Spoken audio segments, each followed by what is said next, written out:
Let's get this show on the road, shall we? Hello, Master Dale. Welcome to the stream today. Alright, yeah, so hello everyone, and thanks for tuning into the stream. Today, the plan is to play through Dragon's Lair 3D Return to Lair, which, if you do not know, is my favorite game ever created. Even exceeding Cuphead, the Phoenix Wright trilogy, Halo as a series, Battle for Kingdom Bottom. It stands above them all. I talked about it in great detail in my video that I made covering this last year. So at the end of last year, I made a video essay kind of analyzing this game and why it's so phenomenal. And today, for those of you who don't know, on YouTube, I just finished up my Danganronpa 3 series, which nearly brought me to my knees because of how terrible that show was and how strenuous the editing process was. So today, we're just gonna relax and kick back and with what is undoubtedly my favorite game ever created. So yeah, just gonna chill, hang out for a few hours, and we're gonna do the whole game in one sitting. I think I'll probably be able to get through it in like 4 to 5 hours. But you know, I'm doing 100% run, so we're gonna get all the treasures, all the collectibles, everything. So yeah, let's just get the show on the road and begin Dragon's Lair 3D Return to the Lair.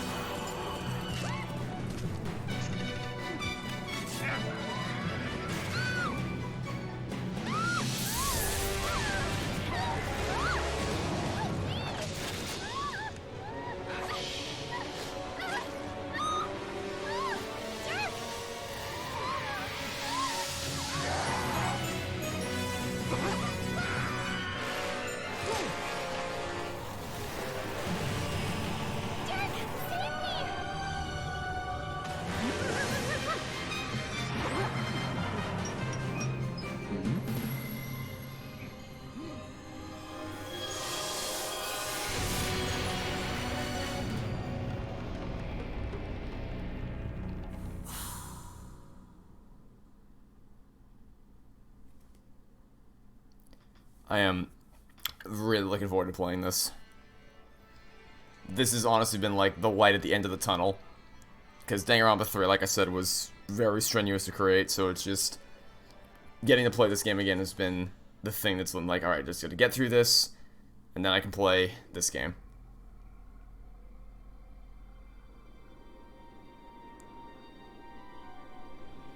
Because I haven't actually gotten the chance to play it since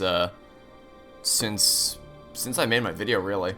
I think my last playthrough of this game were the ones I did for my analysis video last year. Dirk! It's Daphne! I can speak to you through the amulet. I might be able to help you find me. Cool intro to the game? Yes, it was. I love the music so much. The music's so good. Yeah, another thing, yeah, I'm probably gonna have to keep phasing Daphne away because she keeps talking a lot. Please hurry! Yeah, very, very cool intro to the game. Nice as some classic 2D Dawn Bluth animation. And the music is also really everything about this game is exceptional. If you want to hear more about it, you can check out my Dragon's Lair 3D video. But if you want to see the game in action, then this stream will be for you. Yeah, so I imagine that a lot of people watching today probably haven't heard of this game before because it's so obscure. And oh, by the way, if you're wondering what those blue things they keep popping at the bottom of the screen, that's just tutorial blobs. But I've played this game more than any other game, so I'm just facing away with the tutorials because I don't need the tutorials. I've played this game more than any other, so I don't need to be reminded of how to play it. But yeah, if you've never seen anything about this game before, you never played it before, then trust me when I tell you, you are in for one hell of a ride. This game is truly something special. And I'm very, very happy to be able to finally play it again, because I haven't. Usually I play this game every couple months, you know, just because it's so awesome. You just, you know, replay it for the sake of it. But because my schedule's been so jam-packed over the past few months with covering Danganronpa non-stop, basically, Looks like you're here for I haven't really gotten the chance to sit down and play it for a while. So now that we're finally free of it, I can finally just kick back and relax. And yeah, I kind of went over this in my my video, but this tutorial, I love this comment tutorial, just because of how it kind of eases you into it. It gives you a stationary enemy that won't consciously attack you. Like, you have to walk up to it for it to attack you, deal damage to you. So it allows you to consciously move forward and attack him with the sword at your own pace instead of just thrusting you into a combat scenario where enemies can move around the room. And then they give you the fast-paced combat where enemies can move around and all that. There's just a lot of nuance to the design that's really awesome to see. It looks like a rusty switch. Try to loosen it with your sword. Treasure hunting? I'm in peril? And you're collecting gold? Yes, I am, Daphne. Yeah, gets a little annoyed when you get collectibles, but this is 100% run, so I will be getting all the collectibles, which there's 8 in this level, but there's 100 total. There's 100 of those little collectible things that I just picked up in total, ranging from bags of gold, goblets, diamonds, and crowns, and we're gonna be getting all of them because I know their location like the back of my hand. So I will be showing off where all of them are. There's one right here. Inside this little treasure chest. Some of them are in pretty obvious locations like that, but some of them are a little more obscure. So like that one seems easy to get, right? You just jump up and grab the ledge, except that the floor falls out from under you. So you gotta do a little bit of a tricky little switch hit right here. Close it up again, and then we can grab the goblet. Nicely done. Okay. Yeah, I mean it's just. Previously, I probably could have said, like, I can't quite explain what it is about this game that I love so much, but obviously I made the video, so I think I figured out how to quantify it. Find the magical objects. They can give you incredible powers and abilities.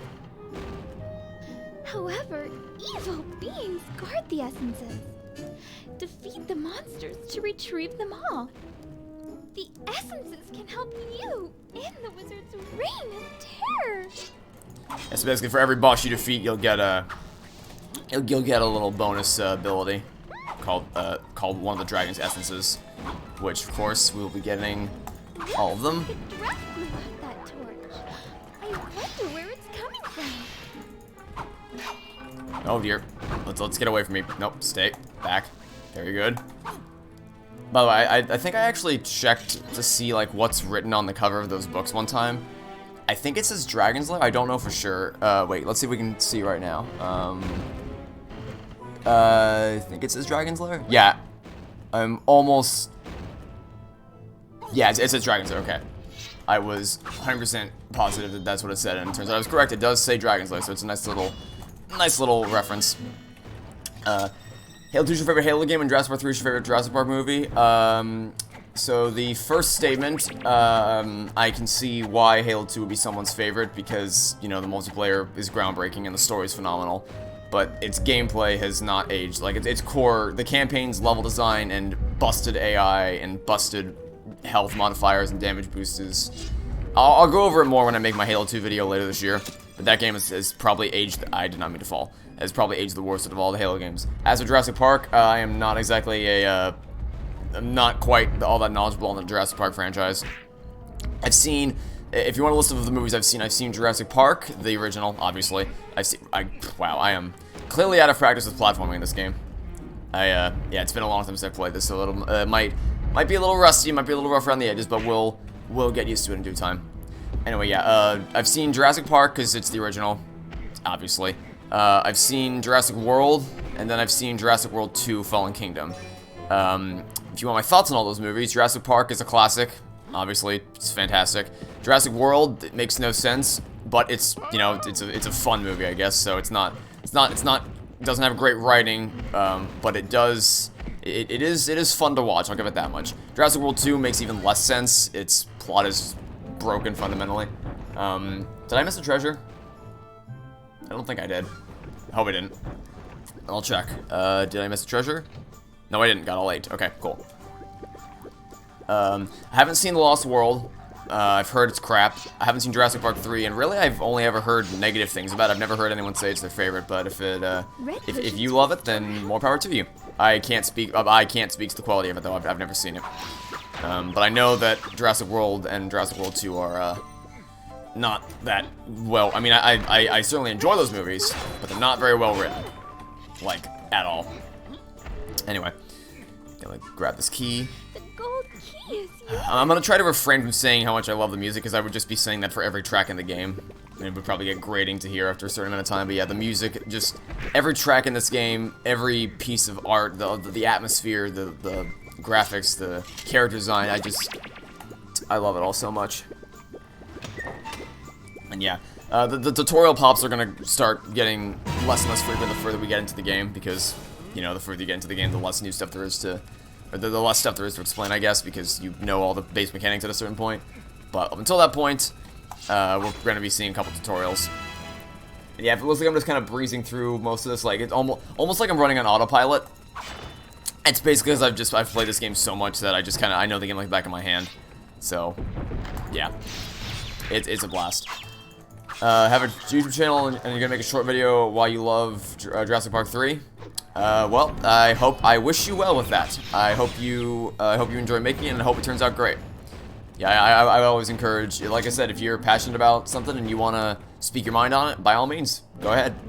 Make that video. Share your thoughts with the world. Share your passion with the world. I mean, hey, that's what inspired me to make the Dragons of 3 video, because it's a game that like most of the reviews out there for are positive. It's just that there's so few reviews because no one knows what this game is. Like, everyone knows what the original is. Everyone has heard of the original Dragon's Lair, the arcade game, but almost no one knows what Dragon's Lair 3D is. It's so obscure as a game.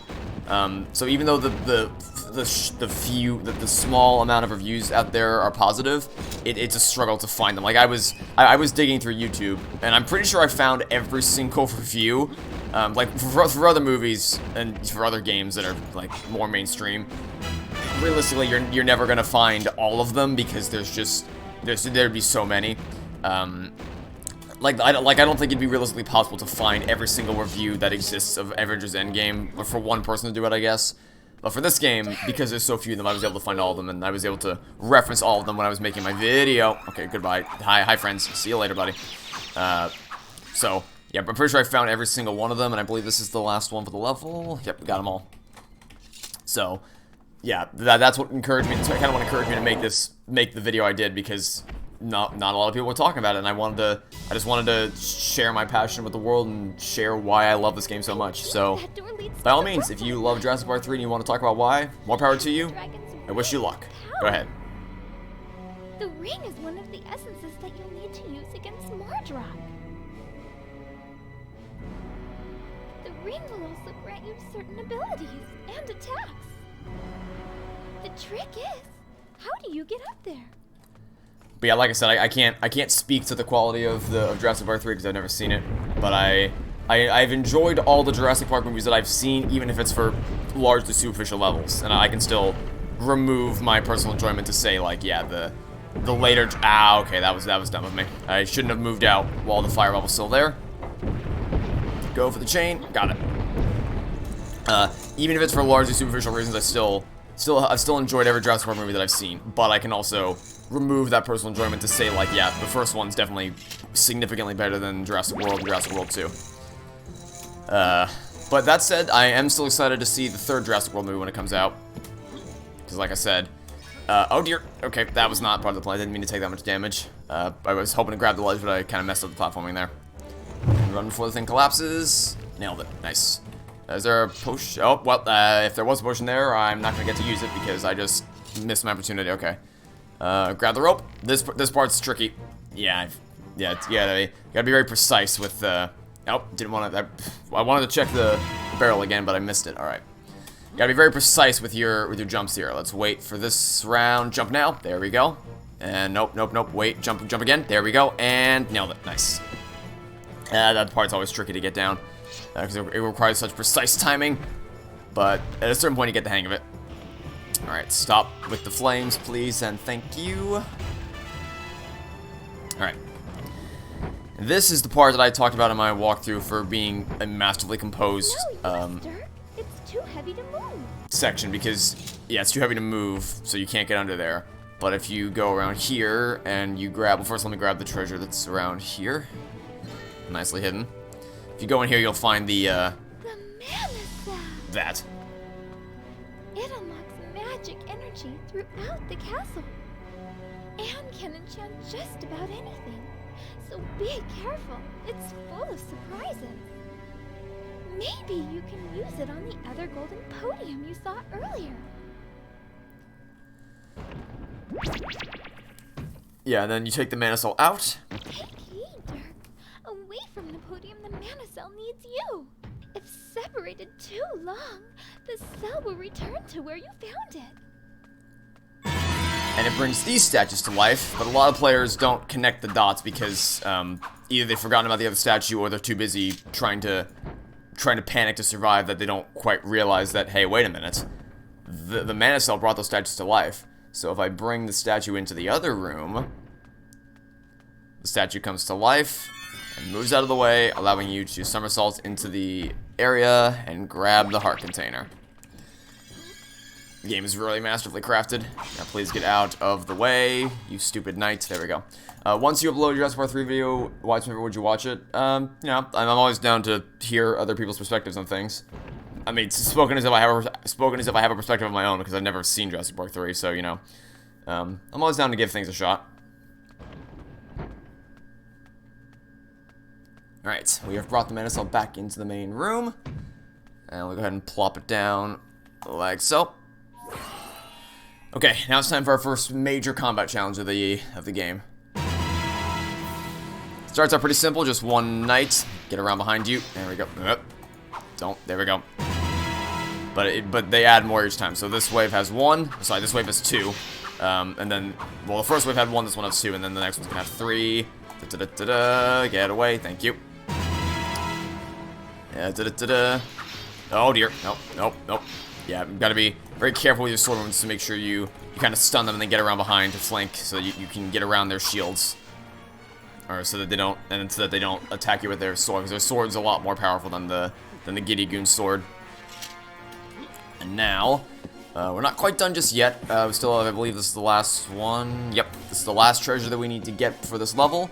It's right over here. First, gotta get you off the edge. Flank around behind. Nope, don't attack me. One more. Got him, nice. Yeah, so they want you to go through there, but if you go around this way, you will see that that there is a very cleverly hidden little bag of gold up there, so let me grab that. And now we can head into the first major boss battle of the game. It's a nice little reference to the arcade classic.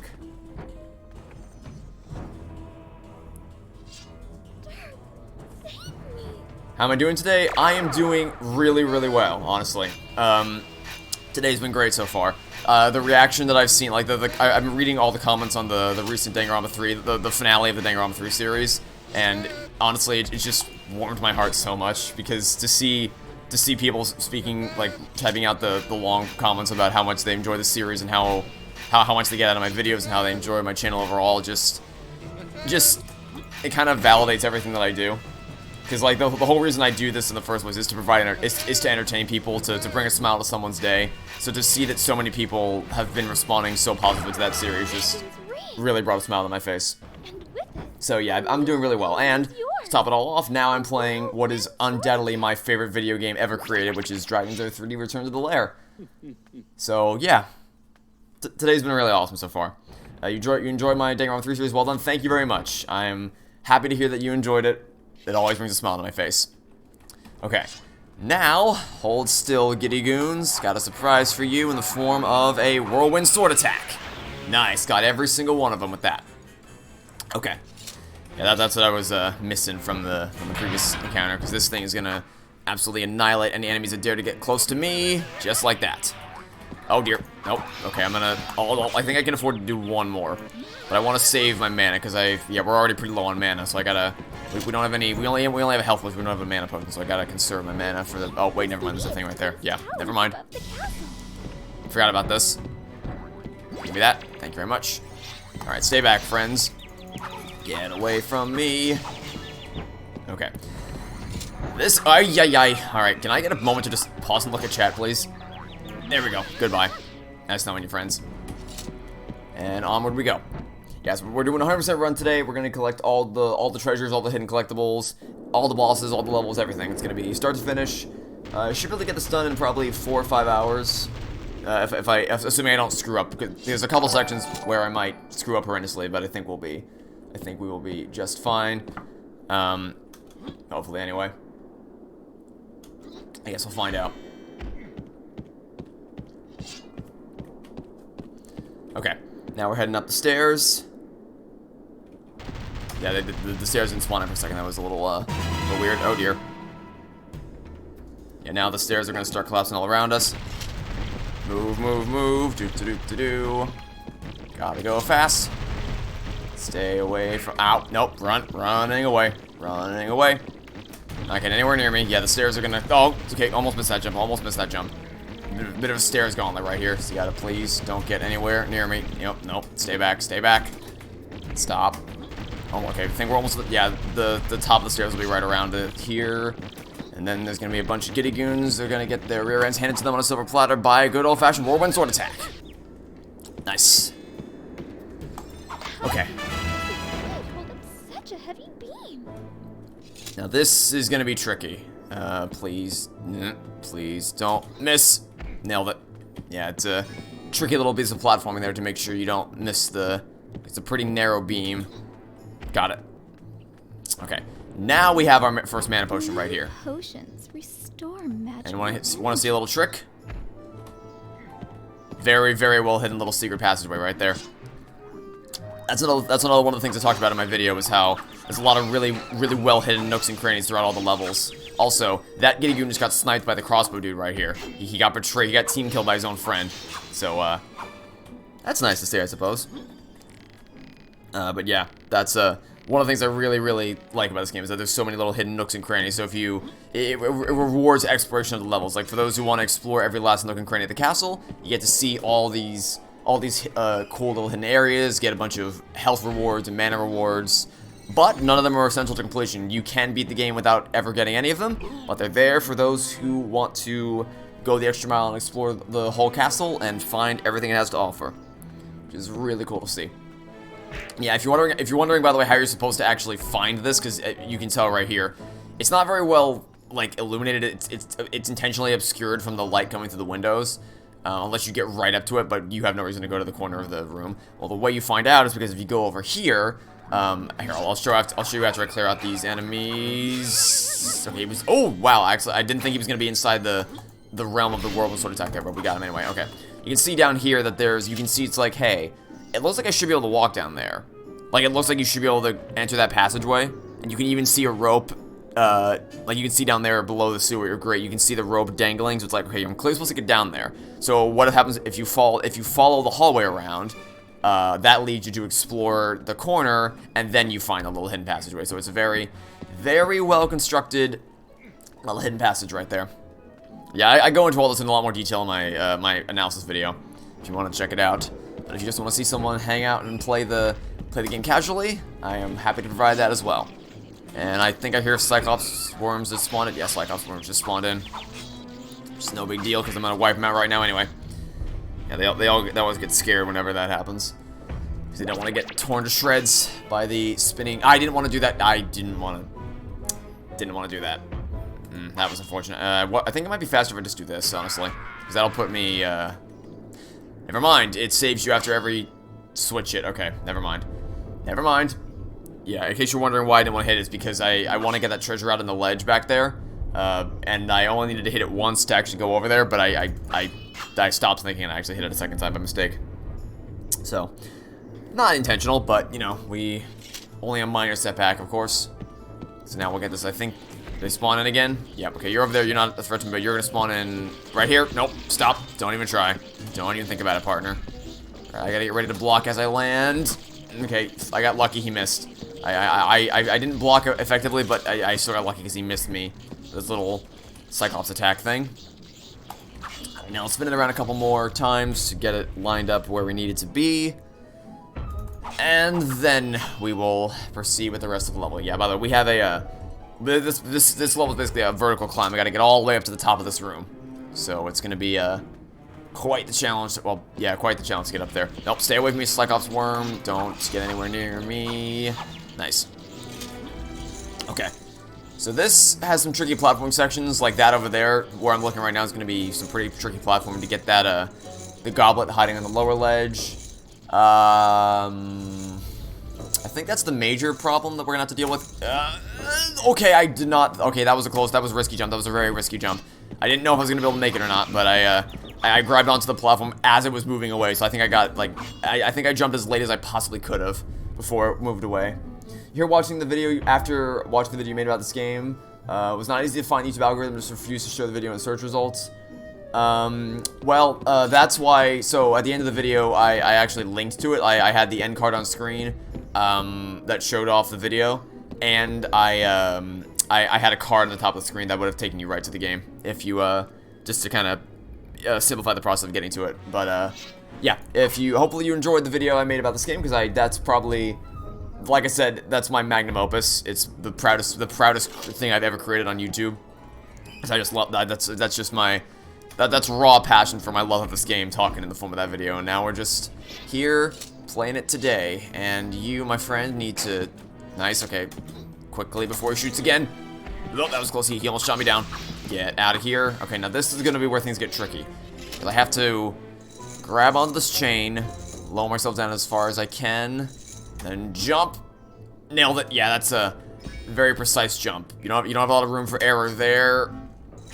Barely grabbed the chain there. I almost fell right off. I grabbed the very, very bottom of that chain. Alright, the exit door's up there. We still need to get the key before we head out. I think that's all the treasures. Yeah, that's all the treasures in the room.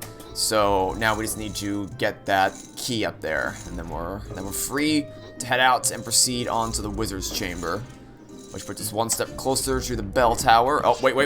Watch this. Okay, I thought I was gonna be able to knock him down. Please. Okay, all right, one of them got shoved off, but the other one didn't. I was trying to knock both of them into in front of the sliding wall of doom, but sadly I only managed to knock one of them off. The other one I just took out normally, which is fine. You know, it's all good.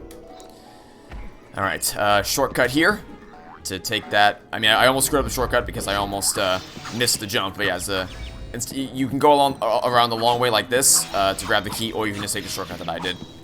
It's not really a super beneficial shortcut because it's just, you know, it doesn't save much time, but you know, it's there if you wanna go for it. Okay, now we're headed in to the next level.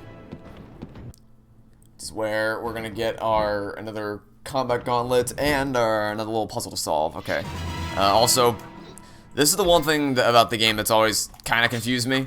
It's just like the fact that the chairs and tables are moving. It's a little weird, but you know, I didn't feel like it was worth bringing up because it's like it has no impact on the game whatsoever. Just a little weird thing that always kind of confused me. Wizard's room. Be careful. He likes to set traps where you least expect it.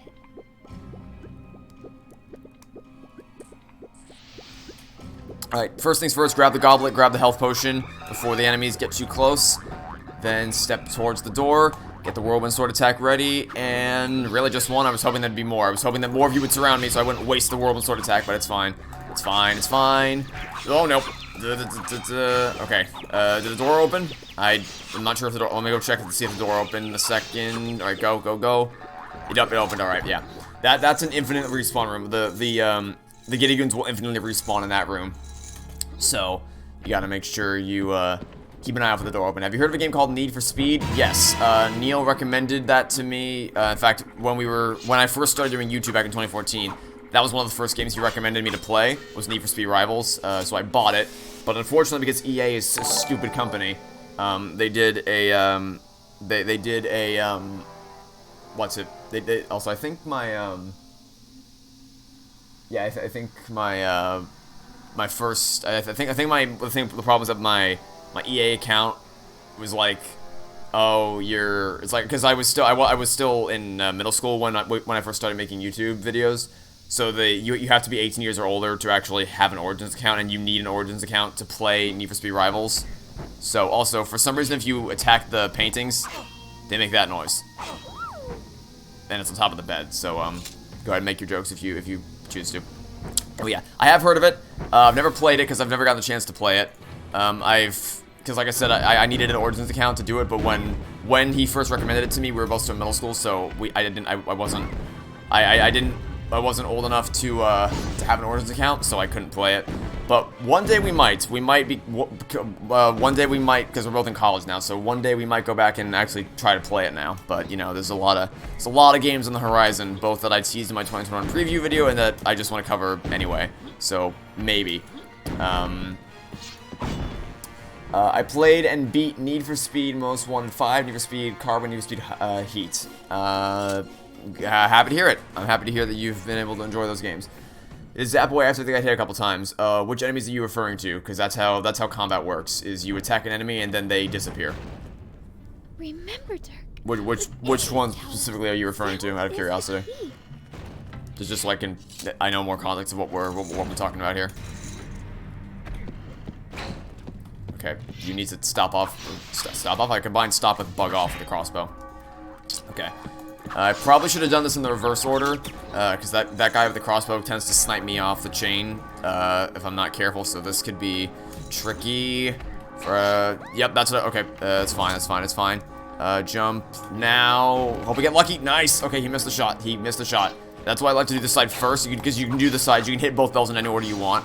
But I usually like to do this one first because I don't like to run the risk of getting hit by the crossbow on my way back. But it was a little too careless this time, but we still managed to make it work. So that's nice. Oh, hi friends. Okay, hold on. Get behind him, and then nice. I tricked him into sniping his buddy. Very nice. For the enemies, yeah. So that's how combat works in really games in general. Is you attack an enemy and then they disappear.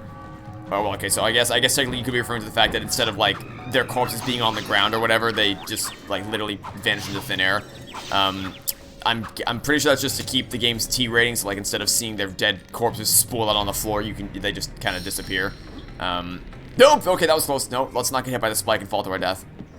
So, yeah, that's just how things work in this game. And oh god, that music.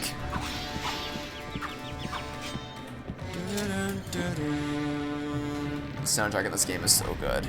I know I said I was going to try not to say that constantly, but, you know, when you hear the music, it's hard to, oh my god, it's so good. It's hard not to comment because the music just is so masterfully composed.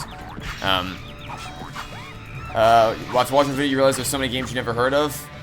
A lot of hidden, yep, there definitely are a lot of hidden gems out there. There's a lot of games that just don't get a lot of mainstream attention. Yeah, sorry, I got distracted there for a second. But yeah, there's a lot of games that don't get a lot of mainstream attention. That's what I sought to change with that video, was to kind of bring more attention to bring what little attention I could to this game, because it's a crime it doesn't get the mainstream attention that it does. I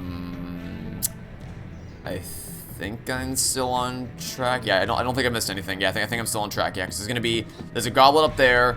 Gotta grab that and then land back. Nice. There's another goblet up ahead, and then there's the 2 gold bags, and then the diamond. I probably shouldn't have jumped, but we made it. Yeah. Okay. So now this jump can be tricky. This jump can be very tricky to pull off, but I think, alright, nail the first step. Now turn around and grab this. Good. Now be very cautious here. Move very slowly to get the goblet, and then leap out here. Nicely done.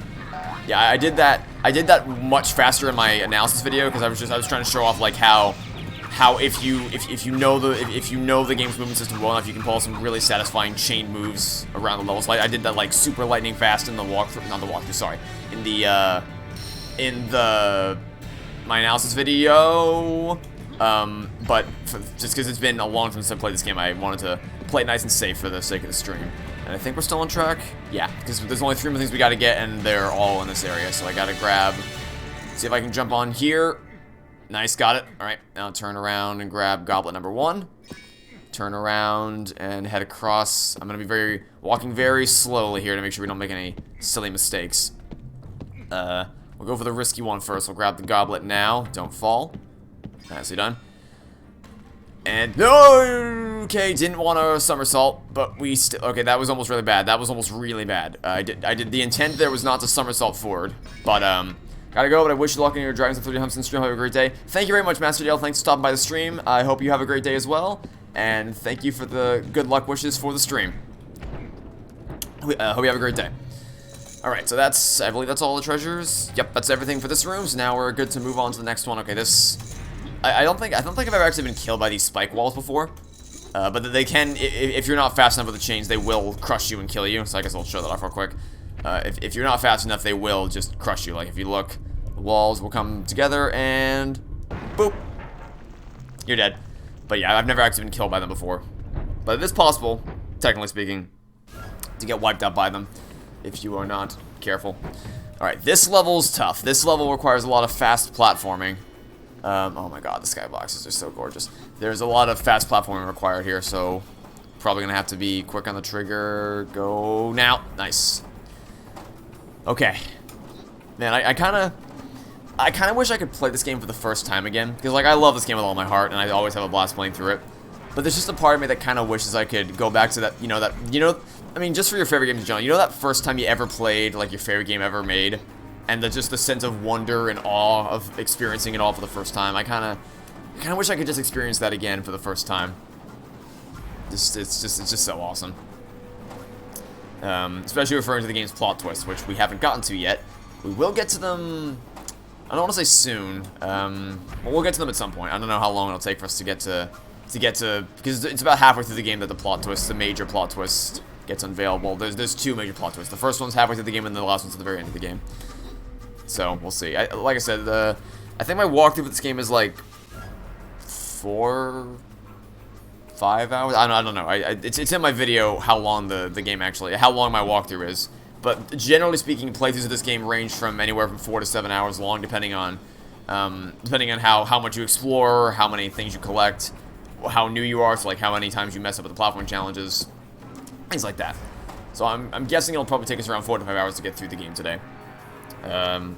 Which is why I'm able to do this stream do this game all in one session.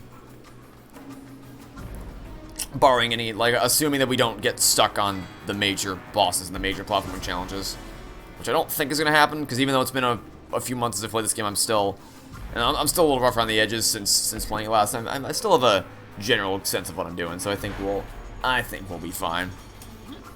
At least I hope I will. Alright, this is... Oh, okay, let's not fling us off the edge, please. I walked forward a little bit faster than I would have wanted to, and I almost flung myself right off the edge. But fortunately, that didn't happen. Yeah, I'm doing this on the PC version, not the Xbox, because the PC version just looks so much better. Like, I played this game on the Xbox since I was very, very young, because that's the first console I ever owned, so that's the platform I grew up playing this on. Don't mess this up. Nice. Okay, I successfully got my way around all the moving walls. We're gonna move on. Yeah, so I grew up playing it on that version, and I never got to realize just how gorgeous the game looks on PC. It looks even better on PC than it does on console. And it runs at a much more consistent frame rate, because it moves at the game runs at a smooth 60 on PC, and on console it does aim for 60, but it doesn't always hit it. Like when things get too hectic, it can drop down to lower frame rates. So it's nice to play with a nice, smooth, consistent frame rate. And also, playing with a mouse and keyboard, it's just I can never go back. I can never go back to playing this game with a controller. I mean, I did obviously for the sake of my video. I went back to playing it on with a controller. Okay, I think I have time to take you out before the timer runs out, because I don't want to have to deal with you on the way back. All right, let's be careful here. I got one shot to make this jump. Nice, nailed it. Yeah, so the main gameplay, like, platforming, puzzle solving, and combat, that all works fine with the controller. And there is auto aim for the crossbow, so it's like I said in my video, it's functional with a controller. I didn't mean to jump into the abyss there. I think that's our first like accidental death of the playthrough. You can play just fine with a controller. It's just that it obviously plays much smoother with a mouse and keyboard, and you'll see how smooth crossbow combat is soon. You can relate to wanting to play the favorite game of all time for the first time again. Yeah, that's the thing with a lot of things. Your second playthrough will never be like your first, because I mean, even though like I still adore this game and I still have a blast playing through it each time, but like you said, there's nothing can replace the feeling of are you not gonna activate? Really? Okay, there we go. I didn't trigger them yet. Usually they spawn in, or usually they come to life a bit sooner than that. But I guess this time they were feeling a bit extra sleepy today. Not all is well that ends well, I suppose. Okay, I might have actually wasted too much time with that, unless I go super fast here. I got 10 seconds. This is gonna be close. This is gonna be close. This is gonna be close. Get the sword out. Okay, 5 seconds to spare. Probably the closest I've ever cut that before. But we still made it. All right, let's not fail the jump this time, shall we? But yeah, I mean, even though I still have fun playing this game on, and I actually, though, let me rephrase. I have an absolute blast playing through this game on subsequent playthroughs. Nothing will ever replace the magic of discovering a new game for the first time again. So yeah, that's always, it's always something you wish you could, like, if I were to name one game that I could experience for the first time again, it would either be Doki Doki Literature Club or The Beginner's Guide, because The Beginner's Guide is just like I said in my 4,000 subscriber Q&A video, that's a game that really hit me hard. Like, because it's a game that talks a lot about, you know, the creativity process and getting burnt out and kind of some of the struggles that you can go through as a creative. I didn't want to fall. That was my mistake. So that I didn't expect it. Like, I didn't expect the game to tackle some of those subjects the way that it did. So it kind of hit me harder than I realized it was going to. So it was you know, that's just a game I'd love to experience for the first time again because of how shocked I was by how the events of that game unfolded. And I don't think I need to explain why I would like to play Doki Doki Literature Club again for the first time, because I was completely hoodwinked. Yeah, I think everyone was. I had no reason to suspect that game would be anything other than, well, I mean, I need to stop accidentally somersault. I'm very rusty. I keep accidentally somersaulting when I don't want to actually do that, so I need to. No, I can't make that jump. I was wondering if maybe I can make the jump, but I don't think I can. But yeah, obviously there were the content warnings at the beginning of the game, but the only thing that I predicted when I saw the content warning was, okay, so they're probably, if they're warning about, you know, depression, things like that, they're probably going to have a character who is undergoing depression, and it's going to probably talk about, you know, mental health and things like that. That's what I thought was going to happen when I saw that content warning. Did not think that what was going to happen was what actually happened. That caught me off guard, and no game will ever, I don't think it's ever going to top that in terms of, like, psychological horror disturbing the ever-living hell out of me. Like, it was something else entirely. I don't think I can probably put into words how stunned I was by how that game unfolded. And I'm excited to play through it. Like, I'm excited to play through it again. I might have made a mistake here. Hold on. Let me save just to make sure I don't. This is gonna be tricky. I have to. Okay, I made the platforming good. Now I need to turn around and very quickly somersault off the edge. Oh no, this is gonna be close. Okay. Once again, 5 seconds to spare. I cut that very close. Usually I come up here and get that treasure before I hit the bells. I forgot that, but this time I decided to just go for the bells while getting it, which is a risky strat because that platform jump to there is pretty tricky, but we still somehow made it work. So that's nice. Okay, thought I might have overshot the jump, but nope, we're fine. But yeah, I somehow grabbed that rope. I don't know how. We get on treasures. I miss. What did I miss? Oh, I think there's something in the next room. Maybe. Is there? Because I got the thing. Hold on, wait. I got the diamond. Is there a goblet in the next section? I think there is. Because I don't think I missed anything. It's like right around the corner. No. Where? Did I miss the goblet? Oh, okay, hold on. I missed something. What did I miss? Oh, right. I got the. Okay, hold on. I forgot. Oh, no. I know what I missed. I know what I missed. I see it up there. Okay, I forgot that. I don't know how I forgot it, but I forgot it. Okay, so it's fine. It's fine. I know what I missed. I can get it real quick. Just gotta do this to open up the door. Good thing I made that save point, or else I would have been screwed out of the. Oh no. Okay. I'm gonna take first. I'm gonna take you out because you're getting on my nerves. Then I'm gonna take a little bit of a shortcut to see if I can. A risky shortcut, but a shortcut nonetheless. See if I can get back quickly. Got that. And then jump. Okay, messed up that jump horrendously, but it's fine. It's fine. Go here, and then jump off. Nice. Yeah. So like Doki Doki Literature Club Plus coming out soon. That's a good excuse for me to be able to play through the game again, because you know it's just fun to interact with the characters, and the music is really cheerful and optimistic and fun to listen to. But nothing will ever replace the first. That's my biggest regret with YouTube is the fact that I did not record my very first playthrough of Doki Doki Literature Club, because that's a game. Like when I first started playing, I'm like, all right, this is gonna be. It's gonna be a dating sim. It's gonna be silly, but it's free, so I'll play it. I didn't, because I was just playing through it to be able to say, hey, I played this game to talk about it with my friends. I did not think it was going to take the turn that it did. But if my biggest regret is that I did not record my playthrough of that game. I really wish that I had recorded my blind reactions to everything that was happening. I was gobsmacked by everything that happened in that game. But sadly, we can't change the past. I might stream Doki Doki Literature Club Plus when it comes out, just, you know, to kind of, just so I have a playthrough up on the channel. But it still won't be the same as reacting to it for the first time.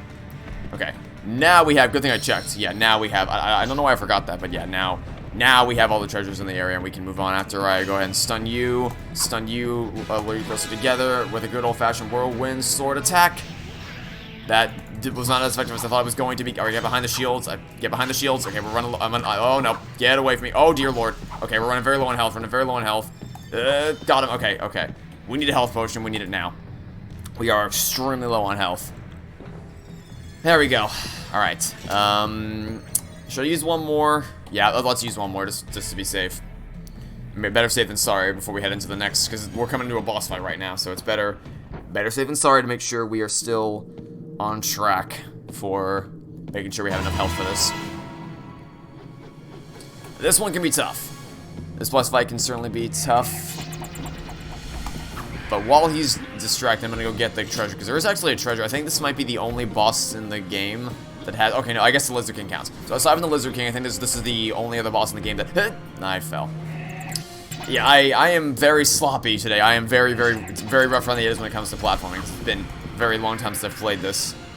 Like I said at the beginning of the stream, I usually play a little bit more often, but because it's my Danganronpa's consumed my entire schedule, I haven't had the chance to just sit down and play for a while. So now I can finally do that.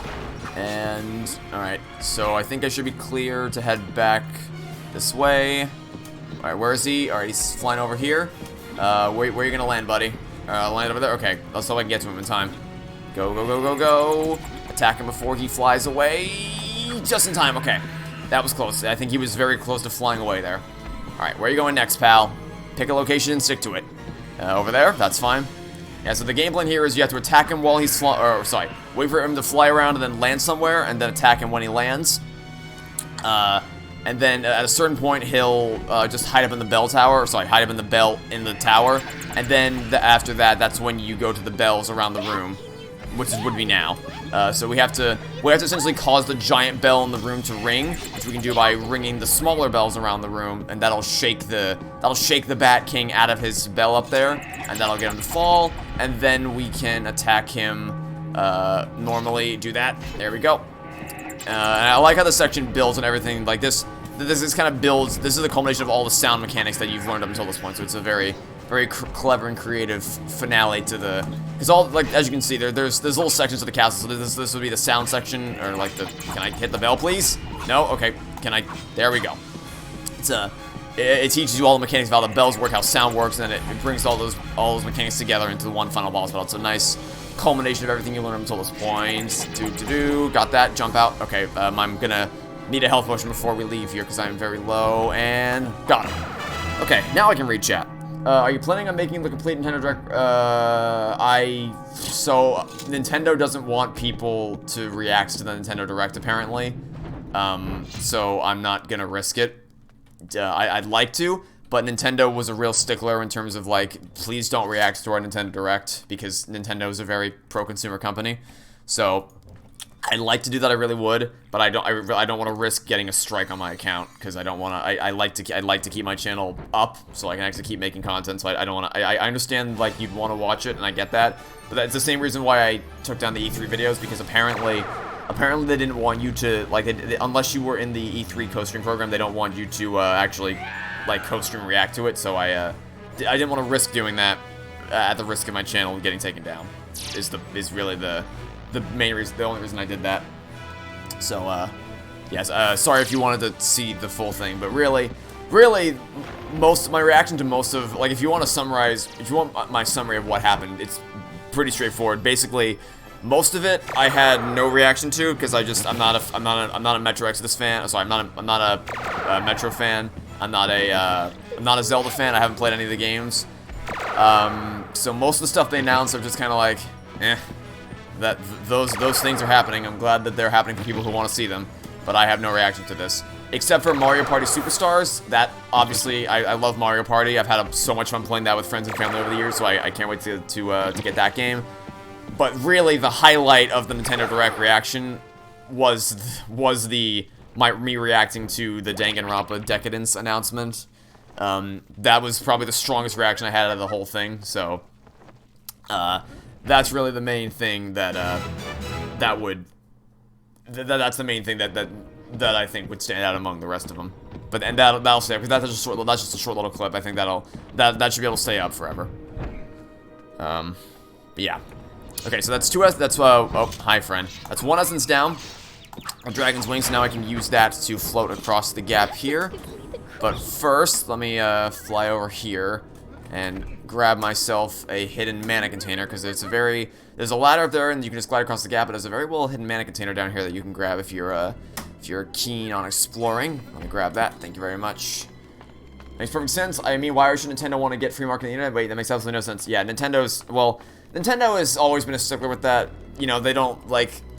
I've been fortunate with uploading my Mario Let's Plays that I haven't really got copyright claimed for them, but I know a lot of people have had problems in the past with uploading Nintendo gameplay and their videos getting claimed for it. I know Jacksepticeye, when he did his Mario Odyssey LP, he had to like crop the cutscenes and things like that, or at least his editor, his editor had to crop the cutscenes in weird creative ways to make it so that it could actually go up on YouTube, because otherwise it would have gotten copyright claimed.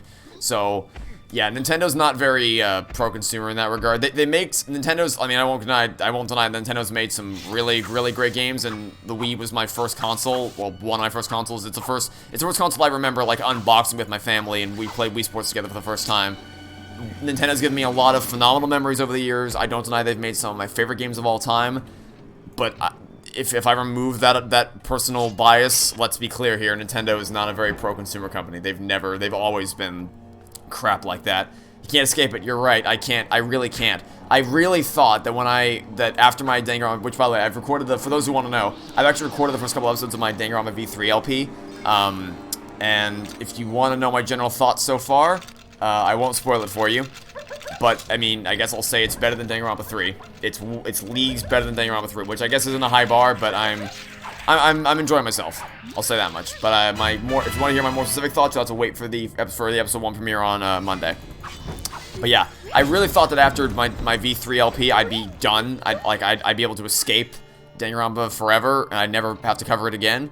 That's where they get you. That's where you're wrong. Literally, the instant that I was about to finish my series, or sorry, I guess finish my Danganronpa 3 series. By the way, I love this music track. Just so melancholic and haunting with the atmosphere. But yeah, right when I thought I was going to be able to escape, they announced... If they had just announced the collection as, like, porting it to the Switch, and like, okay, that's fine, whatever. You can have your little anniversary celebration thing, but then they had to go the extra mile and announce an entirely new Danganronpa game, because the world hates me, apparently. So I'll be covering that on the channel whenever it comes out, because they don't have a release date now. They just have they said it's coming out 2021, and then anything more specific than that is lost to time. So like we don't have anything more specific beyond the fact that it's coming out 2021. So, which is annoying from a creative perspective, because it's like I like to be able to plan out my LPs in advance. Like I have most of my LPs scheduled for the rest of the year as to like when they're going to go up and how long they're going to take and all that. But I can't schedule all of them because there's still things that haven't come out yet that I want to plan around. So like Bendy and the Dark Revival, Halo Infinite, the Cuphead DLC if that ever comes out, Lego Star Wars Skywalker Saga. There's a lot of things that haven't, obviously the new Danganronpa game. There's a lot of things that haven't come out yet that I like to, that I really want to know when they'll come out, like just to have a release date so I can actually plan around them. I don't have arrows. What am I doing? I don't know why I thought that would work. I don't have arrows yet. So I can actually plan around them, and schedule my LPs properly, but sadly I can't do that because obviously they haven't announced a proper date yet. But whatever they do, I'll be sure to cover it on the channel. Anyway, boop, snipe that, and then that opens up the doorway. so I can leave. And are we good on treasures? Yep, we're good on treasures. We almost have half the treasures in the game, which is a bit disproportionate because we are nowhere near the end of the game. We're still towards the beginning. But, you know, we are, we're towards the beginning of the game, but we're still, because there's 100 treasures in the game, but we almost have 50 of the 100, and we're, oh dear, we only have 1 of the 6 dragon essences, so it's I think they're a bit disproportionate with how spread out the collectibles are, but I am very sloppy with platforming, apparently. But there is a reason as to why they're so disproportionately spread out. Kind of, that I'll get into a little bit later. There's also a reason why why it says, like, it updates the maximum counter, and instead of saying, like, you have 0 out of 100 treasures in total, it shows you what your maximum, how many out of the total amount that's, like, basically, the total counter updates with each passing level. So, like, with each new level, you get a new, so, like, level 1, let's say there's 4 treasures or whatever, so it says you have 4 out of 4. And level 2 comes around, and then there's an extra 4 for that level, so then it updates to you have 8 out of 8. And there's a reason they do that a bit later that if you've seen the video, you know why. They don't want you to know how many treasures, how many out of the total amount of treasures you have. But if you have not seen the video and you've never seen this game before, I won't spoil it for you. And I'm gonna look at chat in a second. I just gotta get through this gauntlet right here. I gotta get this, and then I gotta roll under here to get these, and then I gotta move before the wall closes up behind me. Got it, okay. Yeah, that section's really hard. More publishers do similar things, if not wanting videos in the games on the internet. I said the whole thing, the YouTubers couldn't show gameplay for 75% point in the game. Yeah, okay, so I got worried for a second, then you said they're no longer in place. That's good, yeah, because if those limitations were still a thing, that would be bad for me, because I'm gonna start my Persona 5 LP later this year. But yeah, it's always, I've never understood why developers don't want YouTubers to show. It's like, it's nothing but free advertising for them. I'll never understand the mindset of a developer. Like, if I were a game developer and I released a game, I would want, like, the thing I'd look forward to most is watching YouTubers play my game and, like, seeing how people react to things. It's nothing. I've literally had people tell me, actually, I guess I can just use this game as an example. There are a lot of comments on my Dragon's Lair 3D video of people saying, like, hey, I never heard of this game before you, but then I saw this video and I'm like, now I want to play it for myself. In this dystopian, can I grab this ledge, please? Please.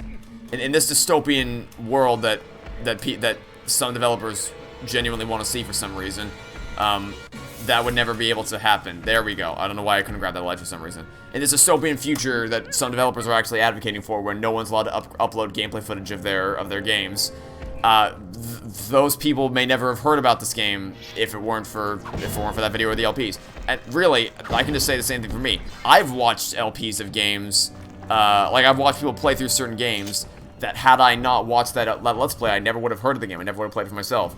Let's Plays on YouTube and streams on Twitch are nothing but free advertising for the games in question. So I'll never understand it. I just don't. It's just such an archaic anti-consumer mindset that's really frustrating to see. But yeah, I mean, it's just a pain. Just no getting around it. It is a giant pain to have to deal with. I mean, but I'll say this much: most developers are cool. Like, most developers are chill with actually having you upload gameplay of their game. Like, most developers are not Nintendo. I should be clear. Like, most of them are really cool about this stuff. It's just a small subset of developers that are they're real sticklers for this thing, or for these kind of things, which is really frustrating to have to deal with. But you know, you learn to roll with the punches when you do this for a certain amount of time. You learn to roll with the punches of dealing with those kinds of things, and you get used to it at some point. Anyway, how are we doing on treasures? Okay, there's 2 more. I think I know where those 2 are. There's a health potion right here. I'm gonna grab that. Don't get hit by the spinning thing of death. Nice. Alright, so there's 1 up there. Did I miss something? I didn't want to get hit by that, damn it. Okay. Let me check to see if I think I actually might have missed, because am I missing a bag of gold? Yeah, okay, I know where it is. I think it's in here. Yeah, okay. It's right in here. Grab that real quick. And then we can move on with the rest of the level. Yes, I have a general idea of where most of the things are. Like, when I made my walkthrough of this game, I knew where all the things were, like the back of my hand, because obviously I needed to know them all like the back of my hand for the sake of making a walkthrough. But when I'm just playing casually, it's more like I have a general idea of where they all are. And I just kind of, I remind myself as I go through the levels as to see where everything is. And trying to little circle strafe this guy so he can't attack me. This part can get a little annoying because the ghost spawns in right behind you. Hi there. Yep, he literally spawns in right behind you. Get away from me. Get away from me, please. Thank you very much. Nice knowing you. Alright. Now, what I want to get is that health container up there. And the diamond up there. The health container is pretty easy. Just float here and then float there. And then it's mine. Diamond's a little trickier. Got it. Got it. Nice. Okay, that can be a little tricky to get. Because if you don't grab that ledge and you don't have the dragon's wing equipped, you're plummeting to your doom down that pit right there. But fortunately, I was prepared. Okay, now this guy has my mana cell, and I would like him to not have that mana cell. So can you get down here? I'm trying to be very conservative with my steel arrows because, as you can see, I don't really have a lot of steel arrows. I only have 18 of them. And this next section is very, very crossbow heavy, so I need to conserve my arrows. Also, I think Spike Chunsoft actually, believe it or not, yeah, I know, crazy shock that the Spike Chunsoft did yet another thing that pissed me off. There was a period of time where there was some concern that I wouldn't be able to continue with my Danganronpa series because there was this thing where, like, someone tweeted out, like, they're gonna start striking down people who let's play their games. It ended up not being a thing. Like, it ended up not being truthful. I think it's it either only applied to Japan, or it wasn't a legit thing at all. I don't remember what exactly the specific was, but the important thing is that it ended up not being a legit thing we had to worry about. But there was a period, but I think they actually did. I think there was a period of time where Spike Chunsoft was actually striking down Let's Plays of Danganronpa. I don't know that for a fact, but I'm almost positive I remember seeing something about that at some point, which doesn't surprise me at all that Spike Chunsoft would do that, because they're just a crap development team overall. But, you know, you learn to roll with the punches, I guess. Because most developers aren't like that. Most developers want to see people play through their games. Because, I mean, I don't... You'd think that, as a developer, you'd want to see how people react to things that happen in your game. But for some reason, people think that... Because, like, I mean, everyone here today in the stream is watching me play this game. And hopefully you're having a good time. Hopefully you're enjoying the stream. But you're not going to get the same experience playing the game that I am, because I'm at the keyboard and mouse. I'm actually controlling him, and I'm moving around the castle, and I'm playing the game. I don't think people understand. I don't think some developers understand that just because you're watching gameplay of it, that doesn't mean you're playing the game. Like, you're not. I'm not robbing an experience from people, because like you can't experience. Watching a stream or Let's Play isn't robbing anyone of the experience, because you can't experience it for yourself unless you actually play it.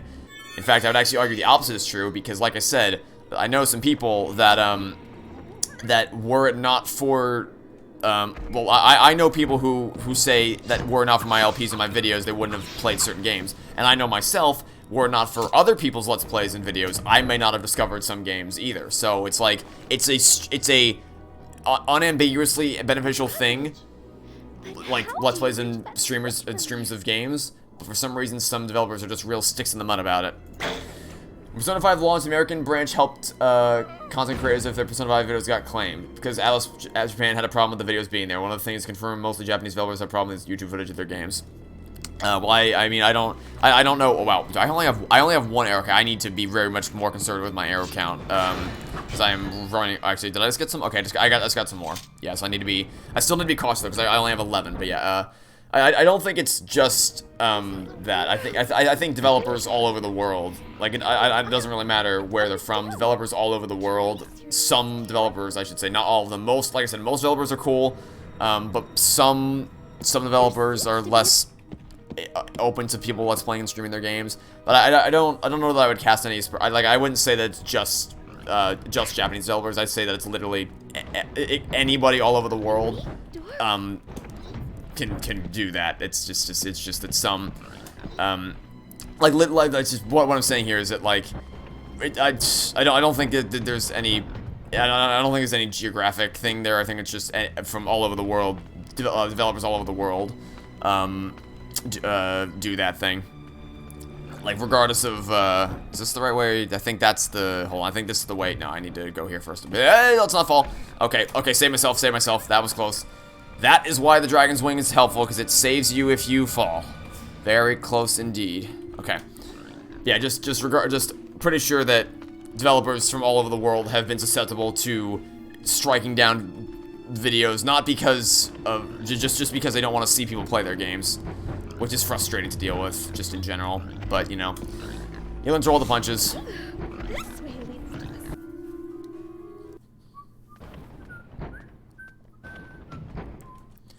Okay.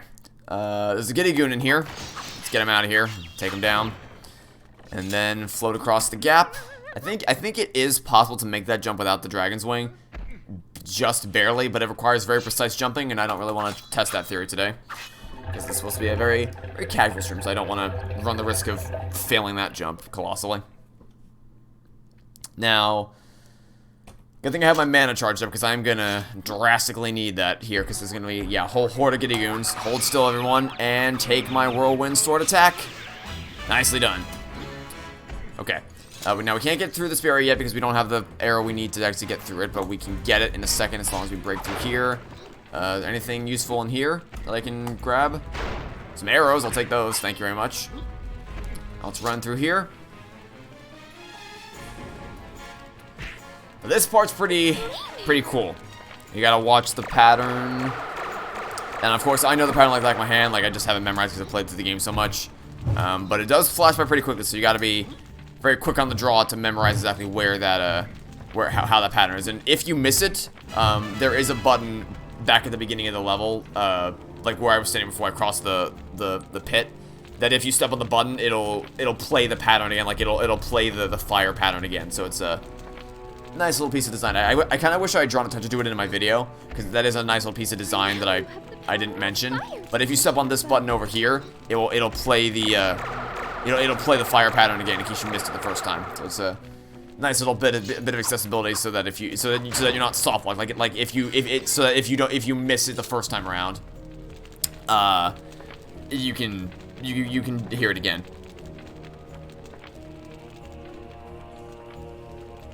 It's not.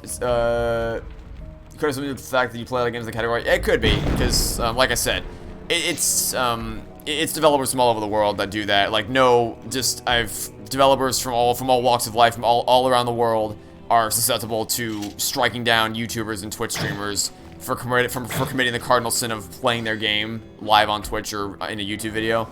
But yeah, I mean, I guess if you play a lot of games that originate there, then yeah, I guess I can see how you can come to that conclusion. But just a general rule of thumb, it's like it's from all over the world.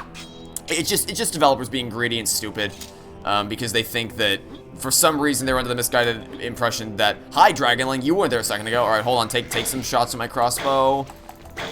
One more. Nice. Okay. Oh, that's a annoying place to put arrows. Okay, I think I can get those arrows if I'm careful about it. Let me see if I can. Let's give it a shot. Float. Oh no.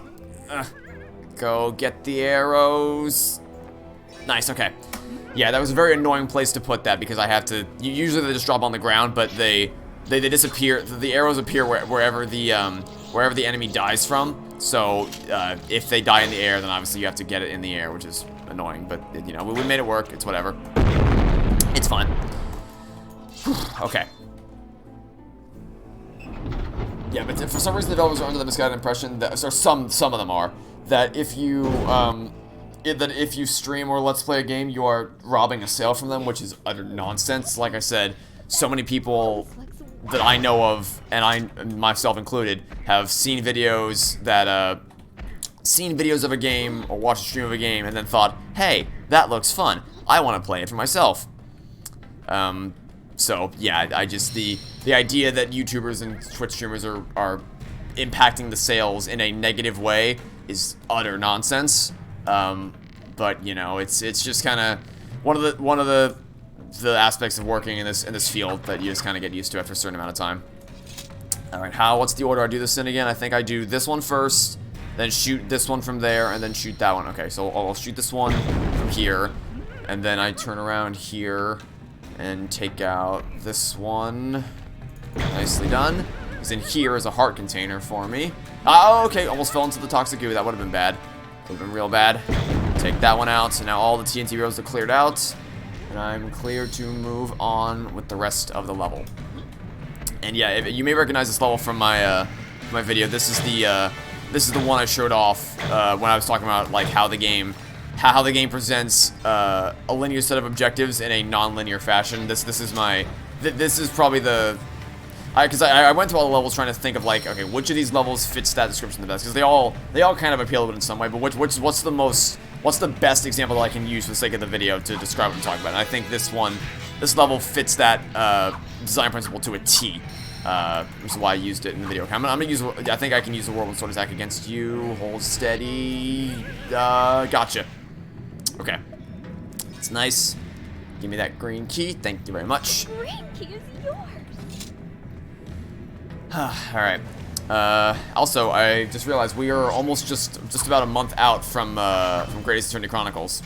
Sunday will be the 1 month marker for how far away we are, because it comes out July 27th. So Sunday, 1 month from Sunday, I'm gonna get to play Greatest Eternity Chronicles, and you have no idea how much I'm looking forward to that, because after playing Danganronpa nonstop for the past half a year, I'm ready to play a game where the mysteries are actually well written by someone who has a brain, and they make sense.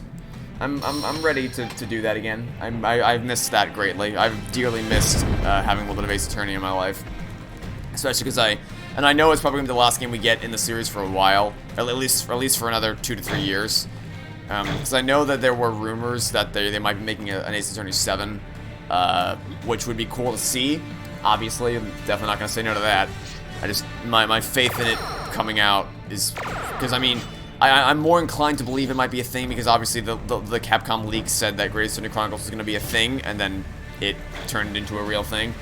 And that leak also said that there's going to be an Ace Attorney 7, so maybe it'll be a thing. Who knows? But I guess only time will tell.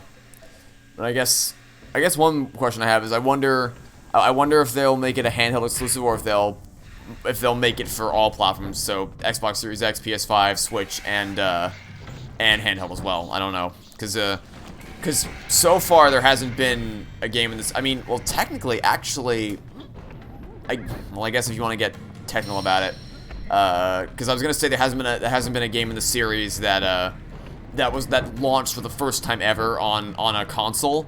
If you want to get pedantic, then I guess technically in the West, Greatest Attorney and Greatest Attorney 2 had never been localized, so.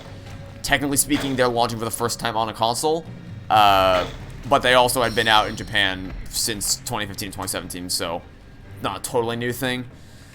But in terms of like a brand new game that's never released anywhere in the world before, we've yet to see a release of a brand new Ace Attorney game on a console. So who knows? Maybe Ace Attorney 7 will be the first to buck that trend, if it exists at all. But you know, again. Only time will tell, but I doubt, considering the fact that the Greatest Eternity Chronicles is coming out next month, I doubt we'll see any new announcements in that regard for a while.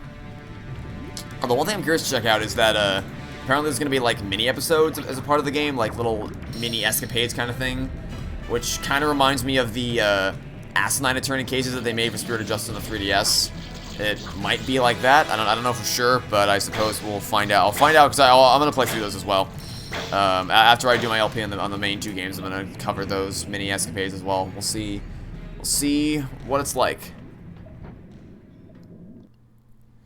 Alright, now there's a lot of things that happen in this room very quickly. Step 1, get out the crossbow and shoot you down. Step 2, roll underneath the spikes so that they don't kill you as you go. And then step 3 is to take down any remaining dragonlings that didn't get shot by the spikes as you roll past them.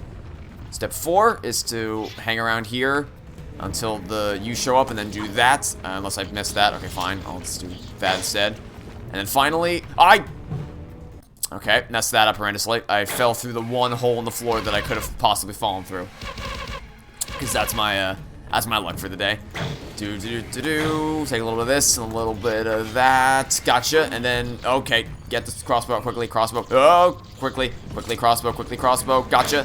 Turn around and then get ready to head out of here. Roll through the door. Nice. Whew, yeah, that's a very fast-paced room you gotta get through. That can quickly go awry if you aren't, if you don't act fast, because there's a lot of bad things happening in that room you gotta react to. Alright, the floor's gonna fall off below me, so I gotta make sure I nail this jump, which I did not nail. But fortunately I had the drag wing to save me. Okay. Now then, shoots you down to lower the toxic goo a little bit. And then shoot this one to lower it down all the way. And now, for a little bit of creative puzzle solving, let's use the Whirlwind sword attack against this switch to grab it, or just flip it there. And unleash the mana container, which I can go grab right... okay, I couldn't control my character for a second, that was weird. Give me that. Give me the key. And now, I'm gonna put on the Dragon Spear here just to be safe, because I can get... This is actually gonna be kind of tough to get beat up by the gargoyles a lot. Because they can do a lot of heavy damage to you really quickly. And almost down. Come on. Gotcha, okay. Now, I need to... I probably should have waited until after that to use the mana container, because now I need to use all my mana potions to get my health, to get my mana back up to full capacity. Because I definitely need the mana container for the... okay, I definitely should have saved my... Save that mana container. Okay, that's gonna have to do. I should, because when you grab the mana container, it refills your mana fully, and it upgrades how much you can, how much mana you can have at any given point. So I definitely should have stayed it for after that battle so I could have refilled. That was a silly mistake to make, but it's fine. I think I can still make this work. It's gonna be harder though, because I don't have a full mana bar, and I wasted a lot of my mana potions when I didn't really need to, but it's fine. If there's going to be a new Ace Attorney game, I hope it's going to be multi-platform. I think that every game should be multi-platform. More people can play the games, the better. Yes, that is, yeah. So I'm hoping, well, I mean, I think it'll definitely be multi-platform. I don't think they'll launch it only for the Switch or something. I think that no matter what, it'll definitely be across multiple platforms. My question is whether it'll be, like, on handheld as well. Because it'd be the first, if Ace Attorney 7 gets announced, it'd be the first game to, and it's announced for the consoles and not handheld. It'd be the first game to not come out on the handle. So I'm wondering if they'll make a handheld version as well. As the multi-platform thing, yeah, I mean, there's really... The thing is, like, realistically, that we're not really ever going to get a universe where every game is multi-platform, because companies need an excuse to sell their console. So, you know, that's kind of how... That's kind of the reality situation is you have to... They have to incentivize people to buy their console, they have to have exclusives. And, well, I say that, but also, Xbox Series X, basically all their games are on PC as well. By the way, this is why I said you need the Dragon Spear for this section, because those Cyclops are constantly attacking you.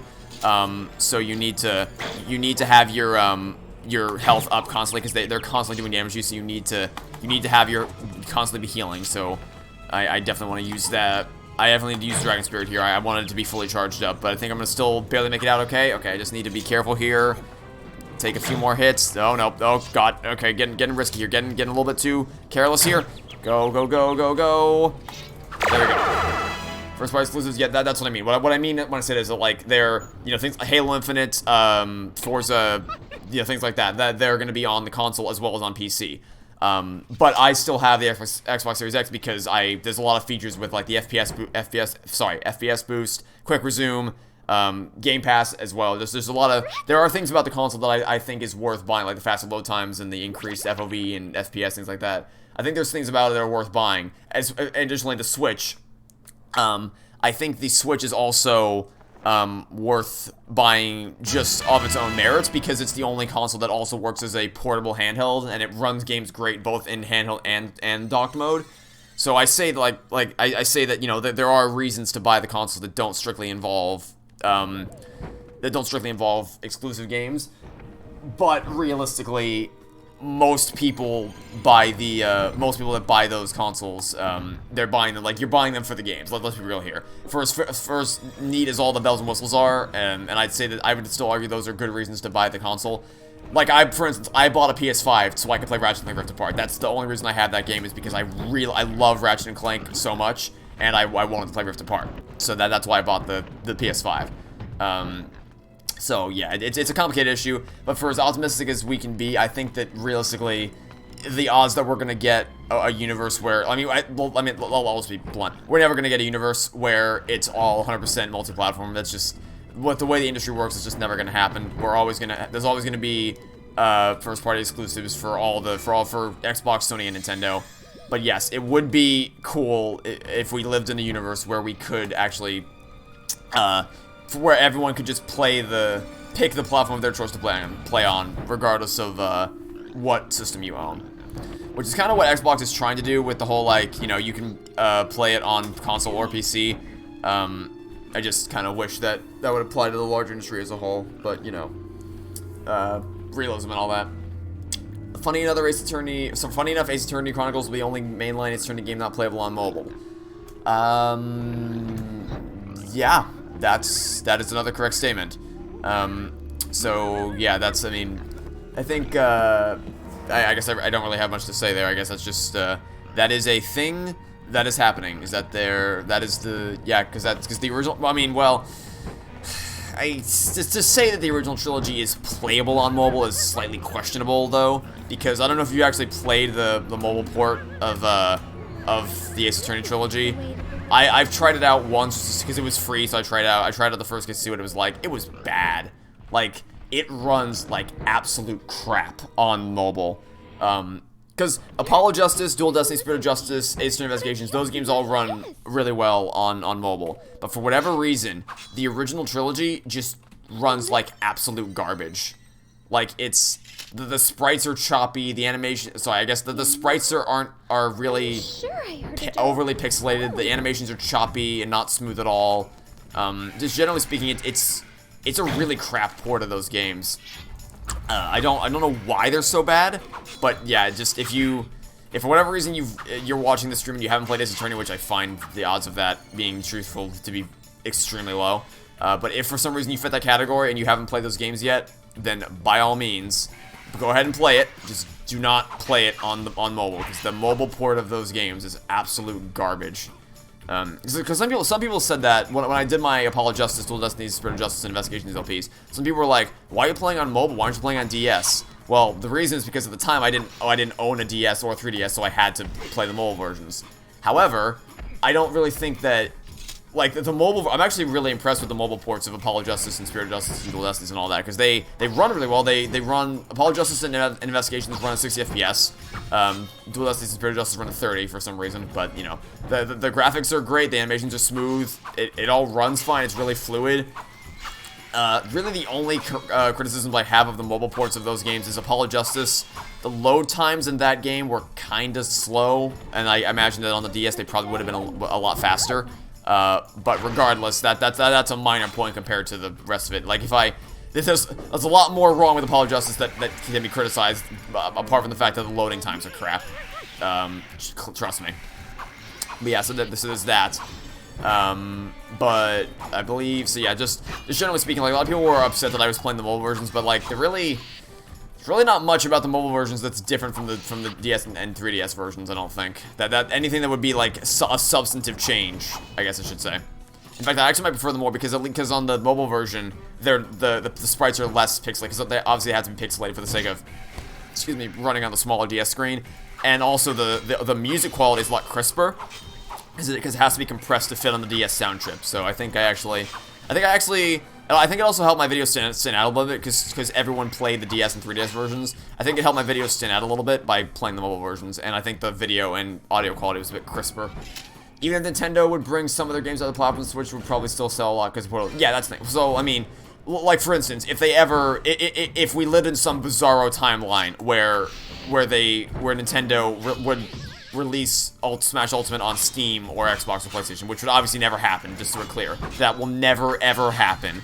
But if we lived in some bizarre timeline where it did happen, that wouldn't suddenly make the Switch irrelevant, because like I said, there is still reason to buy a Switch outside of the fact that you get amazing first-party exclusives. You get just the portability alone, and like the fact that you can take it anywhere. Like for Forgot 45 and I have played Puyo Puyo Tetris, Mario Kart 8 Deluxe, Overcooked. We've played a lot of great games just cooperatively.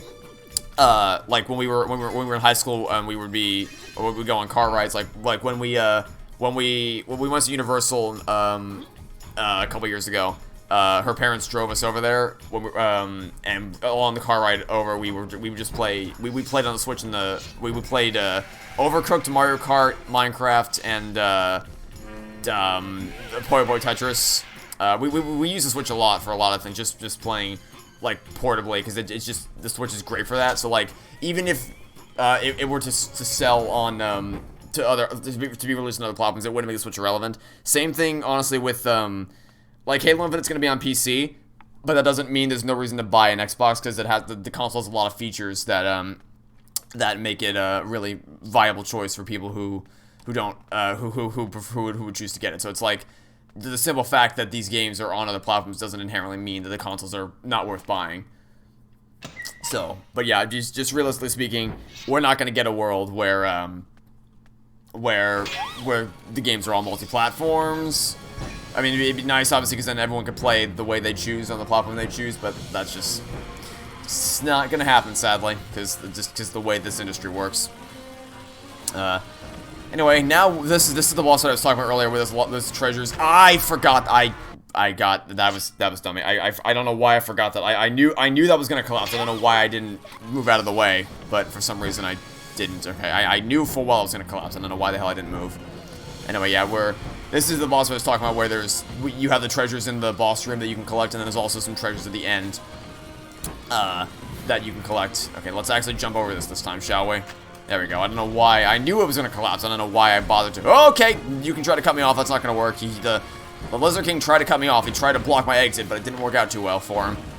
Okay, you're going to... Nope. Get back here with my sword, please. I'd like my sword and crossbow back. Yeah, if you're wondering why I'm not actually fighting him right now, it's because the stupid pot stole my sword and my crossbow, and I kind of want to get those back. So if I can get it back, please. Get back here, you stupid pot of gold. Nope. No, he's getting close to me. Stop it. Get away from me. Nope. Get away. Okay. Get me. Okay, now we get the thing back. Okay, so let me show you how to exploit this. If you want to exploit this, here's what you do. You grab the pot of gold, you run for the hills, and then you run for the... Okay, well, not like that. If you want to, what you can do is you can run for the corner of the room and then just kind of sit here, because for some reason in the corner the pot can't take your things back. And then you can just spam the crossbow from a distance, because for some... I don't know why this happens, but whenever you're in this specific corner, the AI just goes brain dead. The pot of gold can't take your weapons back, and the Lizard King just runs around like a brainless mushroom. I don't know why, it just happens. I'm not going to do that, though. I am going to play this legit way, because I want to, you know, show off a legit boss battle. But I just wanted to show that, like, that is a thing you can do. I don't know why, but it is a thing you can do. Okay, give me... There we go. Okay, running away. Nope. Stop it. Stupid pot. Give me my sword back. Oh, he's trying to corner me. Okay, nope. Don't even try that. Don't even try that on for size. Damn it. Oh. Okay. Yeah. Give me my sword back. I want my sword. I want one that is my crossbow, please. Thank you very much. Don't. Just took it back immediately, stupid pot of gold. Gimme. Oh, yeah. Stop it. Stop. Nope. Oh, good Lord Almighty. You need to stop. You're attacking me a little bit too frantically. Give me the sword. And finishing blow. Nicely done. That boss fight is very frantic and intense, but it's also awesome. Okay. And yeah, those are all the treasures I was talking about. When you beat the boss fight, there's a whole lot of treasure out here that we can grab. There we go. Let's use the Dragon Spirit to recover some of our health. I probably should have had this on during the boss fight. I don't know why I didn't, but, you know, it's fine. It's fine, because we can use, the function I missed the most on the Switch coming from the DS 3DS is download play. Playing games are part of it without the need for multiple copies of the game. I think this function is not possible on Switch because the game files are way too big to transfer. So I never actually knew that was a part of the DS or 3DS, because really, I don't really use my 3DS or DS for all that much. I bought it so I could actually, you know, record those games, like Press Lane vs. Phoenix Wright. I bought it so I could record those games. But I haven't actually gone on my way to play any games just for fun on those. Those were strictly work purchases. Like, those were purchases I made for the channel so I could actually play the games in question. They weren't made just so I could have them for casual play, that's for sure. But I might buy games for them one day, because there are some, like, 3D Land is a game that I heard was really good that I might want to play one day, so I can finally do that now that I have the handheld in question. But yeah, not a thing that I mean, not a thing I knew that existed. But it is cool that it exists, and yeah, I guess that's probably why it wasn't brought over to the Switch, honestly. Okay, so, this is we've reached the Dragon's Lair, so I'll let you guys enjoy this cutscene.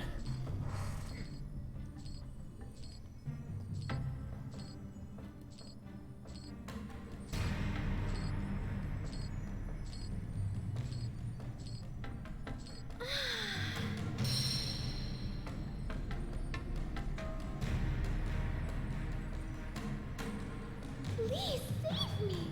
The cage is locked with the key. The dragon keeps it around his neck. To slay the dragon, use the magic sword.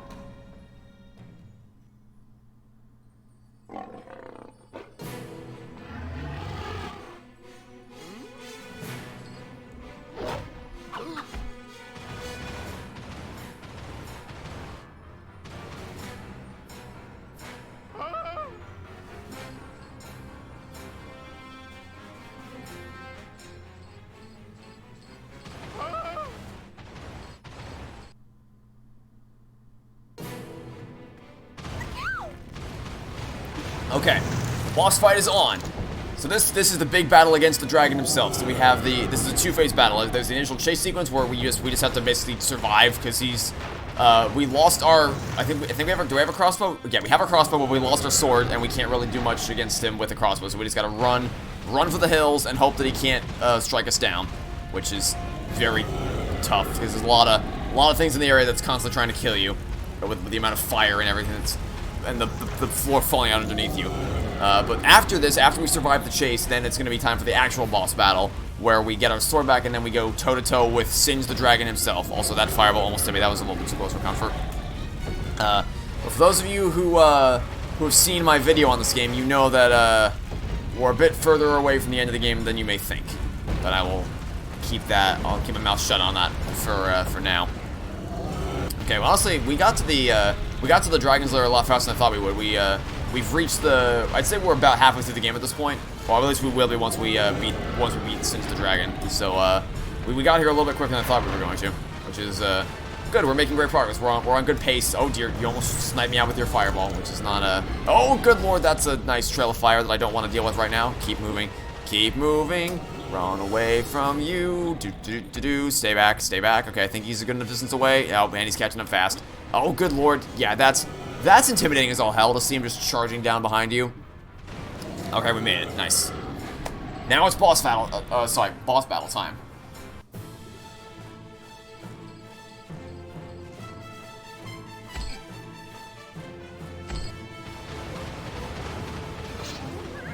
When you went to school, everyone had a DS at the time, played Mario Party DS with 4 people and just one person had the game. Oh, that's what it is. Okay, right. So that I was actually kind of confused as to what you're actually talking about there, but yeah, so it's kind of like the friend pass for It Takes Two, because It Takes Two is the co-op game that Neil and I were playing a couple weeks ago. And those developers are awesome because it's designed to be played with a friend.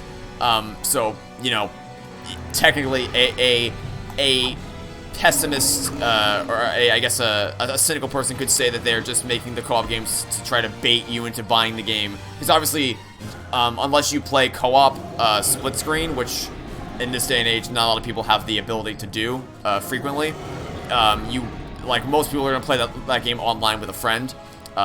So what they did, which is awesome, is they, to kind of speak to the cynics who are like, okay, we're going to make you buy our game twice just to be able to play it at all, because obviously two people have to play the game, so we get double the sales. They have what's called a friend pass, to where only one person actually has to buy the game. I should have somersaulted there, that was dumb of me. Only one person actually has to buy the game, and then your friend can download what's called a friend pass, which basically means that as long as one of you owns the game, you can both play it together, which is really, really pro-consumer and awesome, and I love that about those developers. So that's kind of what you're talking about. Like, one person has the game and then you all play cooperative. That's cool. That makes sense to what you're talking about. So yeah, now I get what you're talking about. And yeah, I can definitely see the appeal of that, because like I said, we had a blast playing It Takes Two, and what was awesome about it is that only one of us had to actually buy the game to play it, which is very pro-consumer, and I hope that more developers start making, I doubt they will, but if there's anything it takes to prove, is that there's clearly a market for people who want to play co-op only games. There's a lot. I mean, I'd love to play more co-op games with him and with Forget 45 PM people like that. So I'd love to be able to do that more often, but sadly there aren't that many co-op only games available. So I hope that more developers. Also, I'm gonna activate Dragon Spirit because I'm running a little bit low on health, and I keep making silly mistakes. Okay, oh good Lord Almighty, yeah, I'm making a lot of really silly mistakes today. I'm clearly very rusty. Yeah. Okay.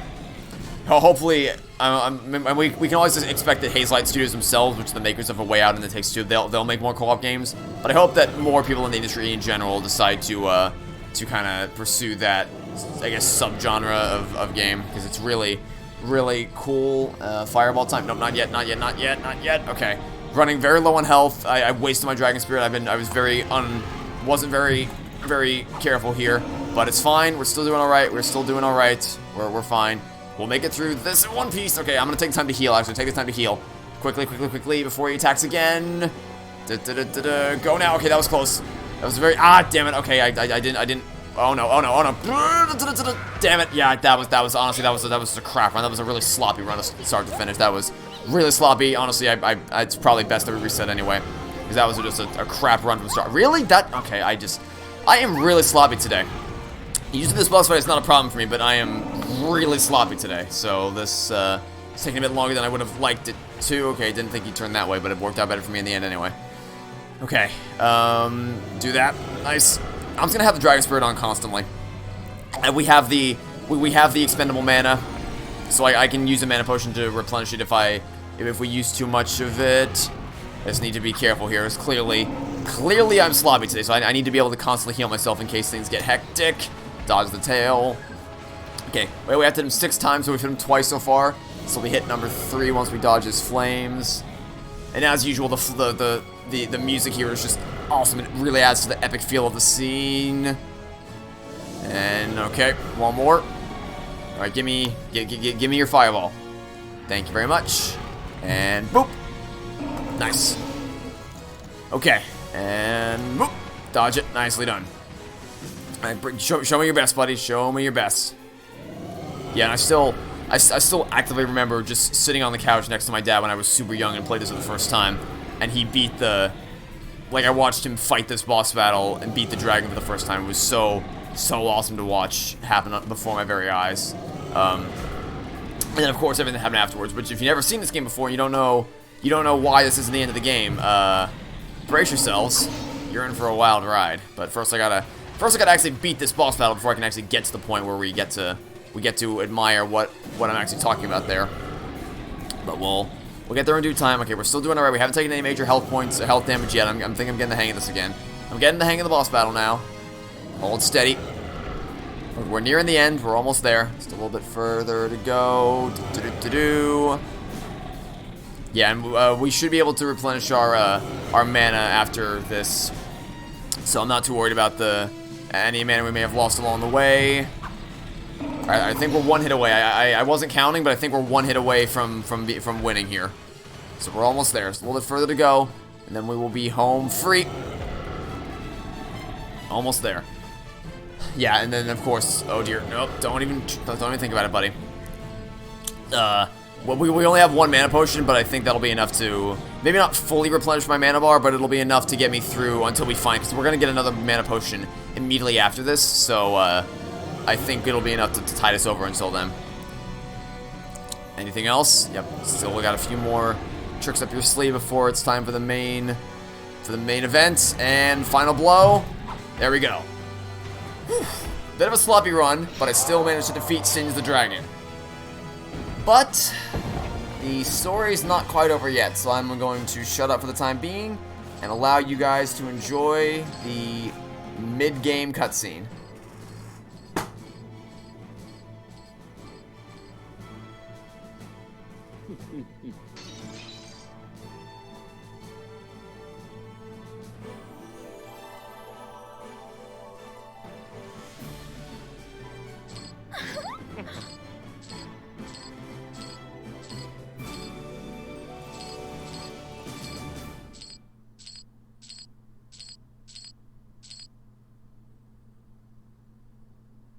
Hmm?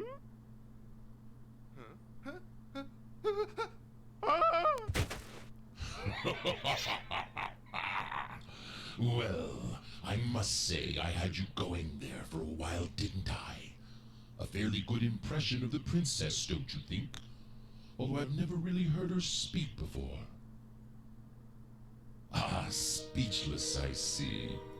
Well, I would be too if the girl I love turned out to be me. Oh, it's nice to be free again. It was quite stuffy inside Mordrak's little cage. And quite a story, too. Would you like to hear it? Well, of course you do. You see, I tried to sneak into this little treasure room in search of that wonderful sword you're holding. I heard it has qualities that can help me defeat a certain group of cowards I used to call my friends. Former allies serving our long-departed master, Mordrak the Magician, someone I believe you're familiar with. Long ago, Mordrak ruled this land with the help of 6 magical essences. Essences he claimed by poisoning the good king that guarded them. But Mordrak was not a very good magician. Had he been, he would not have needed the essences to begin with. Even in his possession, Mordrak could not master the essence's power. He did not know the secret. This left him vulnerable. And as fate would have it, it led to his downfall. As time went by, a great battle occurred between Mordrak and another great king. Mordrak was defeated and banished into another dimension for all time, leaving behind the essences he worked so hard to steal. Well, seeing as our former master did not need these essences where he was going, my former comrades and I took it upon ourselves to make sure they did not go to waste. Greed, however, led us eventually to war amongst ourselves. But thanks to Princess Daphne, I discovered the secret of the essences. Would you like me to tell you? You'd like that, wouldn't you? But I will give you a little hint. You're holding it. Yes, it involves that sword. I would have succeeded. Unfortunately, I had forgotten the fine print on that blasted thing. No being of weak courage and having evil intention shall withdraw this sword from its crystal sheath forthwith. And while struggling to pull it out, that dung dragon Singe snuck up and gave me quite a thumping. Consequently, I found myself playing solitaire for a while, had it not been for you. I see you have quite a collection of essences here. I myself have quite a powerful essence that I stole from Mordrak. Would you like to have it? I just bet you would. Well, I'm sorry, but I've become quite accustomed to it. But alas, I must be going now, taking my essence with me. Thank you very much for my freedom. Oh, and by the way, I shall be taking your sword and essences with me as well. Now, don't make this difficult. It will hurt less if you just surrender them. So be it, knight. Have it your way.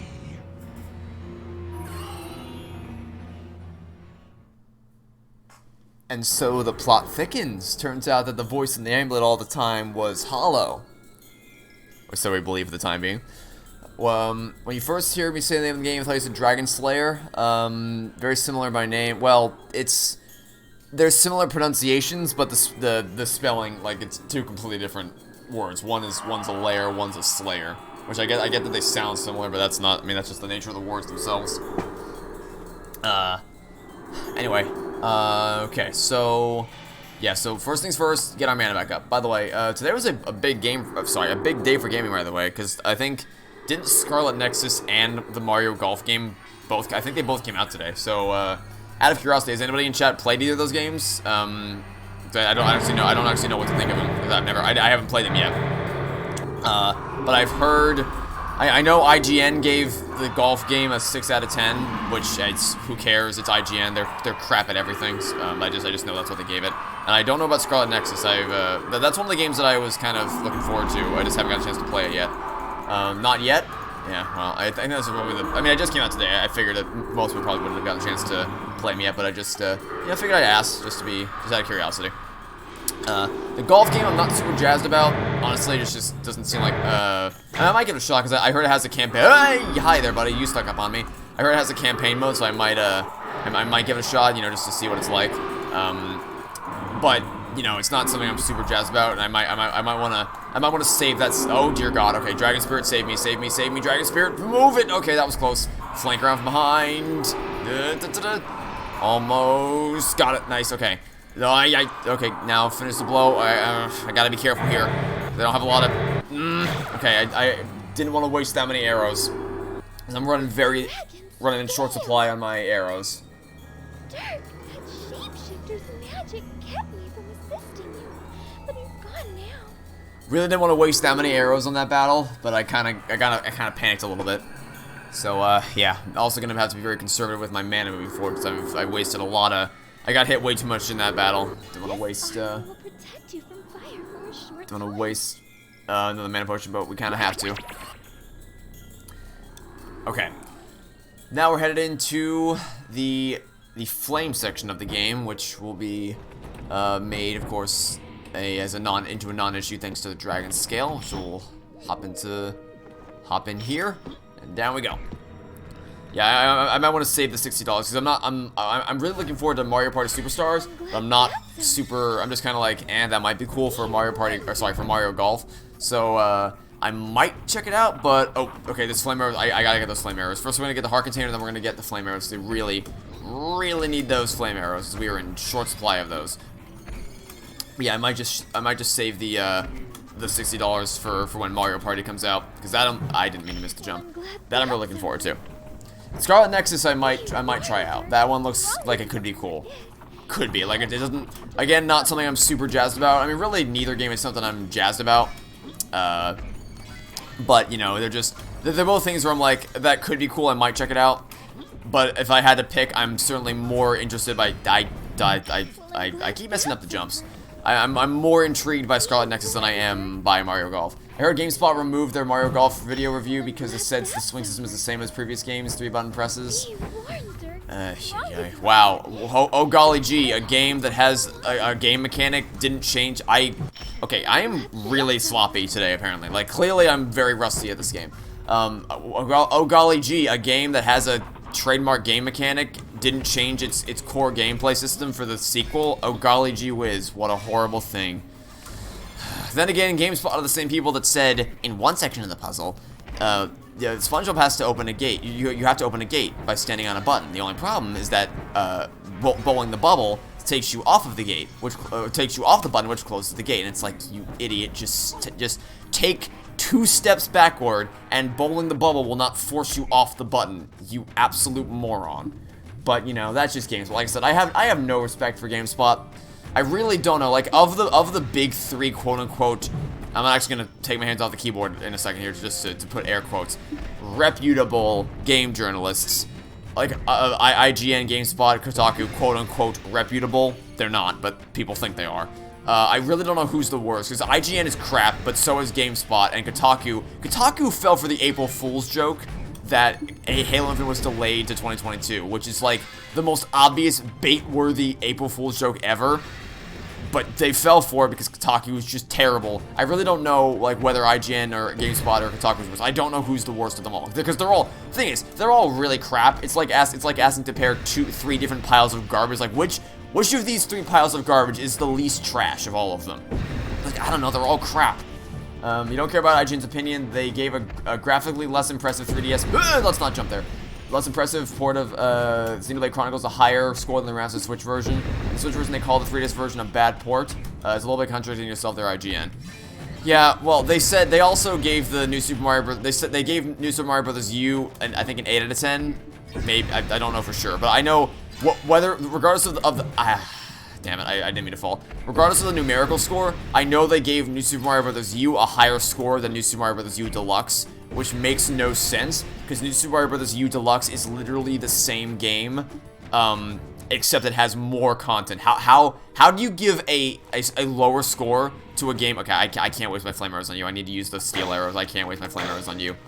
Like, how do you give a game that has the same, all the same content levels and all that from the original, and only it has more content? How do you give that game a lower score? I don't get it. And you may say, oh well, maybe that's the principle. They say that because they say that for all ports of games. To which I say, funny you say that, because Mario Kart 8 Deluxe, they gave that game a higher score than the original Mario Kart 8, when that game is literally just Mario Kart 8, except it has more content, which is fine, because it's, you know, they're porting it to the Switch with additional content. I think that's fine.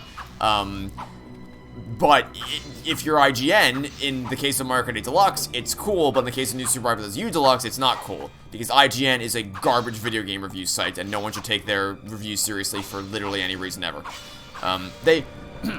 Excuse me. They said the Phoenix Wright Ace Attorney Trilogy collection for the Switch, like, it was like a 7 out of 10 or something, because it doesn't have any new content. Like, I don't... I hate IGN so much. It's like, it's just, it's designed to port the... First of all, it's not even, it's like, they ported the 4:3 pixelated graphics of the DS and 3D, of the DS versions to the 1920 by 1080, 16:9, 60 FPS, crisp HD visuals of all the original games. But yeah, the fact that they didn't have new content, it's like, I don't even want to know what their review is going to be of the Greatest Attorney Chronicles when it comes out. I really don't want to know, because I just like, I don't take them seriously for anything. It's just like morbid curiosity. Like, how stupid can they get? How bad are their reviews gonna get is more like my question. Because it's almost like you don't even believe it. Because IGN I think IGN might be, no, but then I keep like leaning myself toward one over the other as to which site has the crappiest reviews, and I really don't know that I can pick, because they're all just so crap. They're all just terrible reviewers. But GameSpot particularly pisses me off because of that one, because Battle for Bikini Bottom, excuse me, is a game that's very close to my heart, and just to watch a grown adult be incapable of solving a puzzle meant for literal preschoolers to be able to figure out, because I played that game when I was super young, and to watch them be literally incapable of solving a puzzle designed for preschoolers to be able to solve, it's like, how did you... Someone had to review this video. Like, surely at a company like that, someone has to review the video before it goes live. So how exactly did that video get past any kind of review process? How did that happen? How did anybody review that man just fumbling around like an idiot, rolling himself off the platform, when all he had to do was just take a few steps back?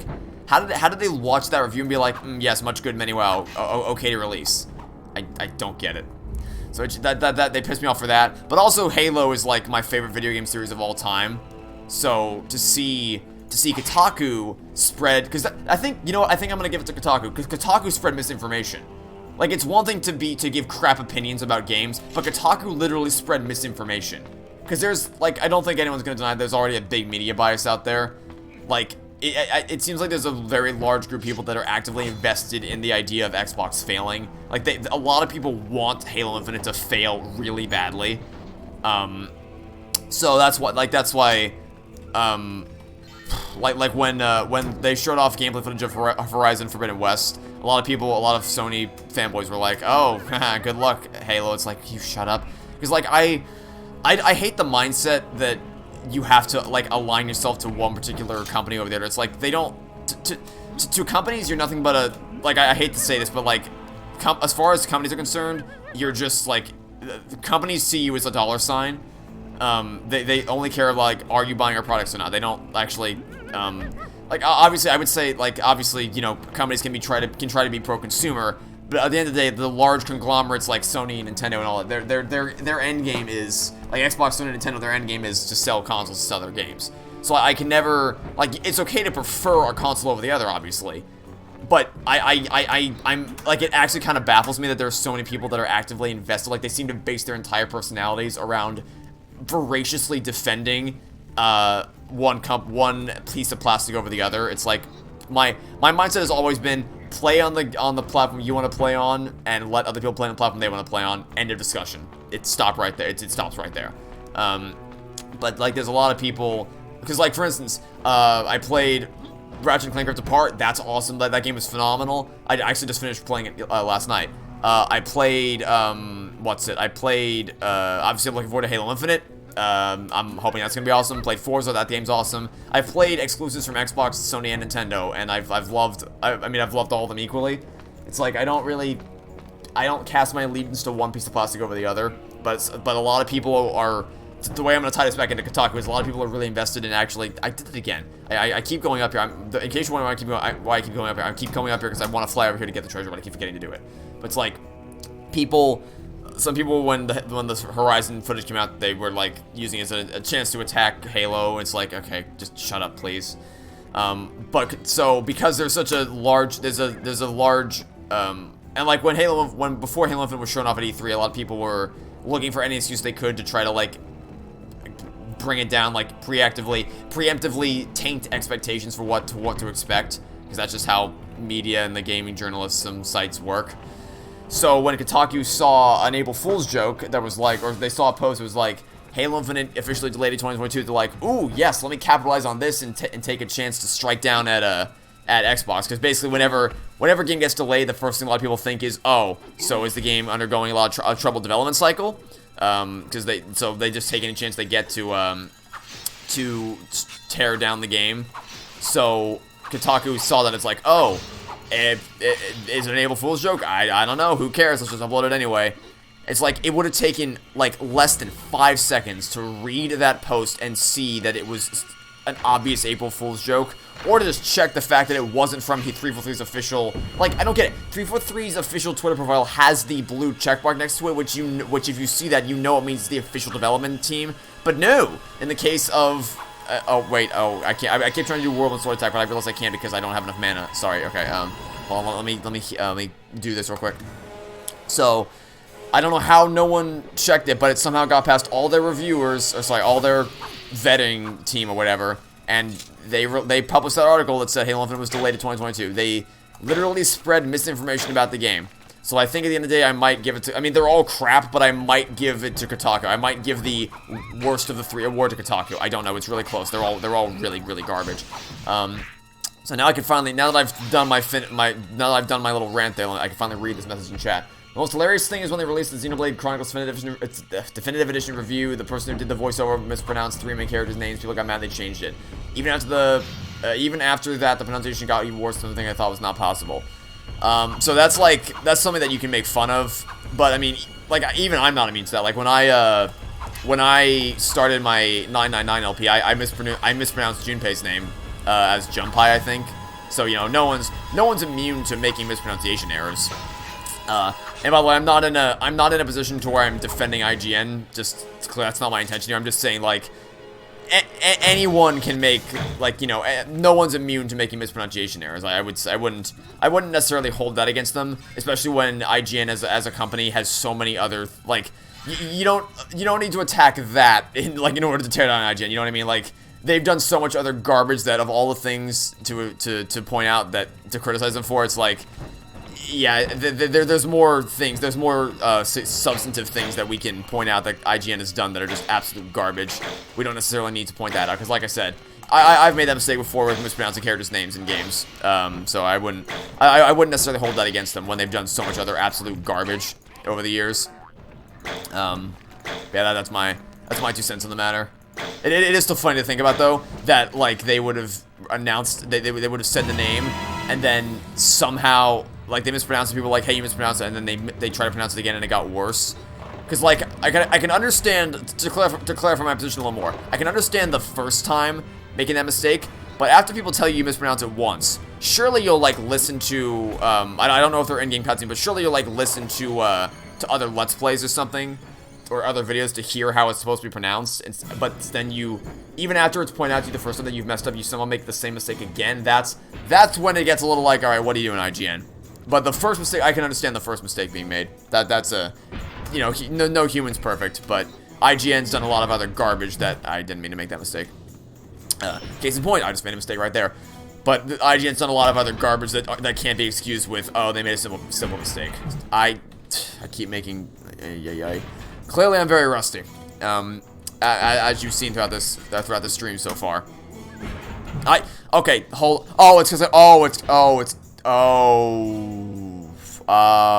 that's so it's not me being rusty, it's because I don't have mana. Okay, hold on. Risky jump.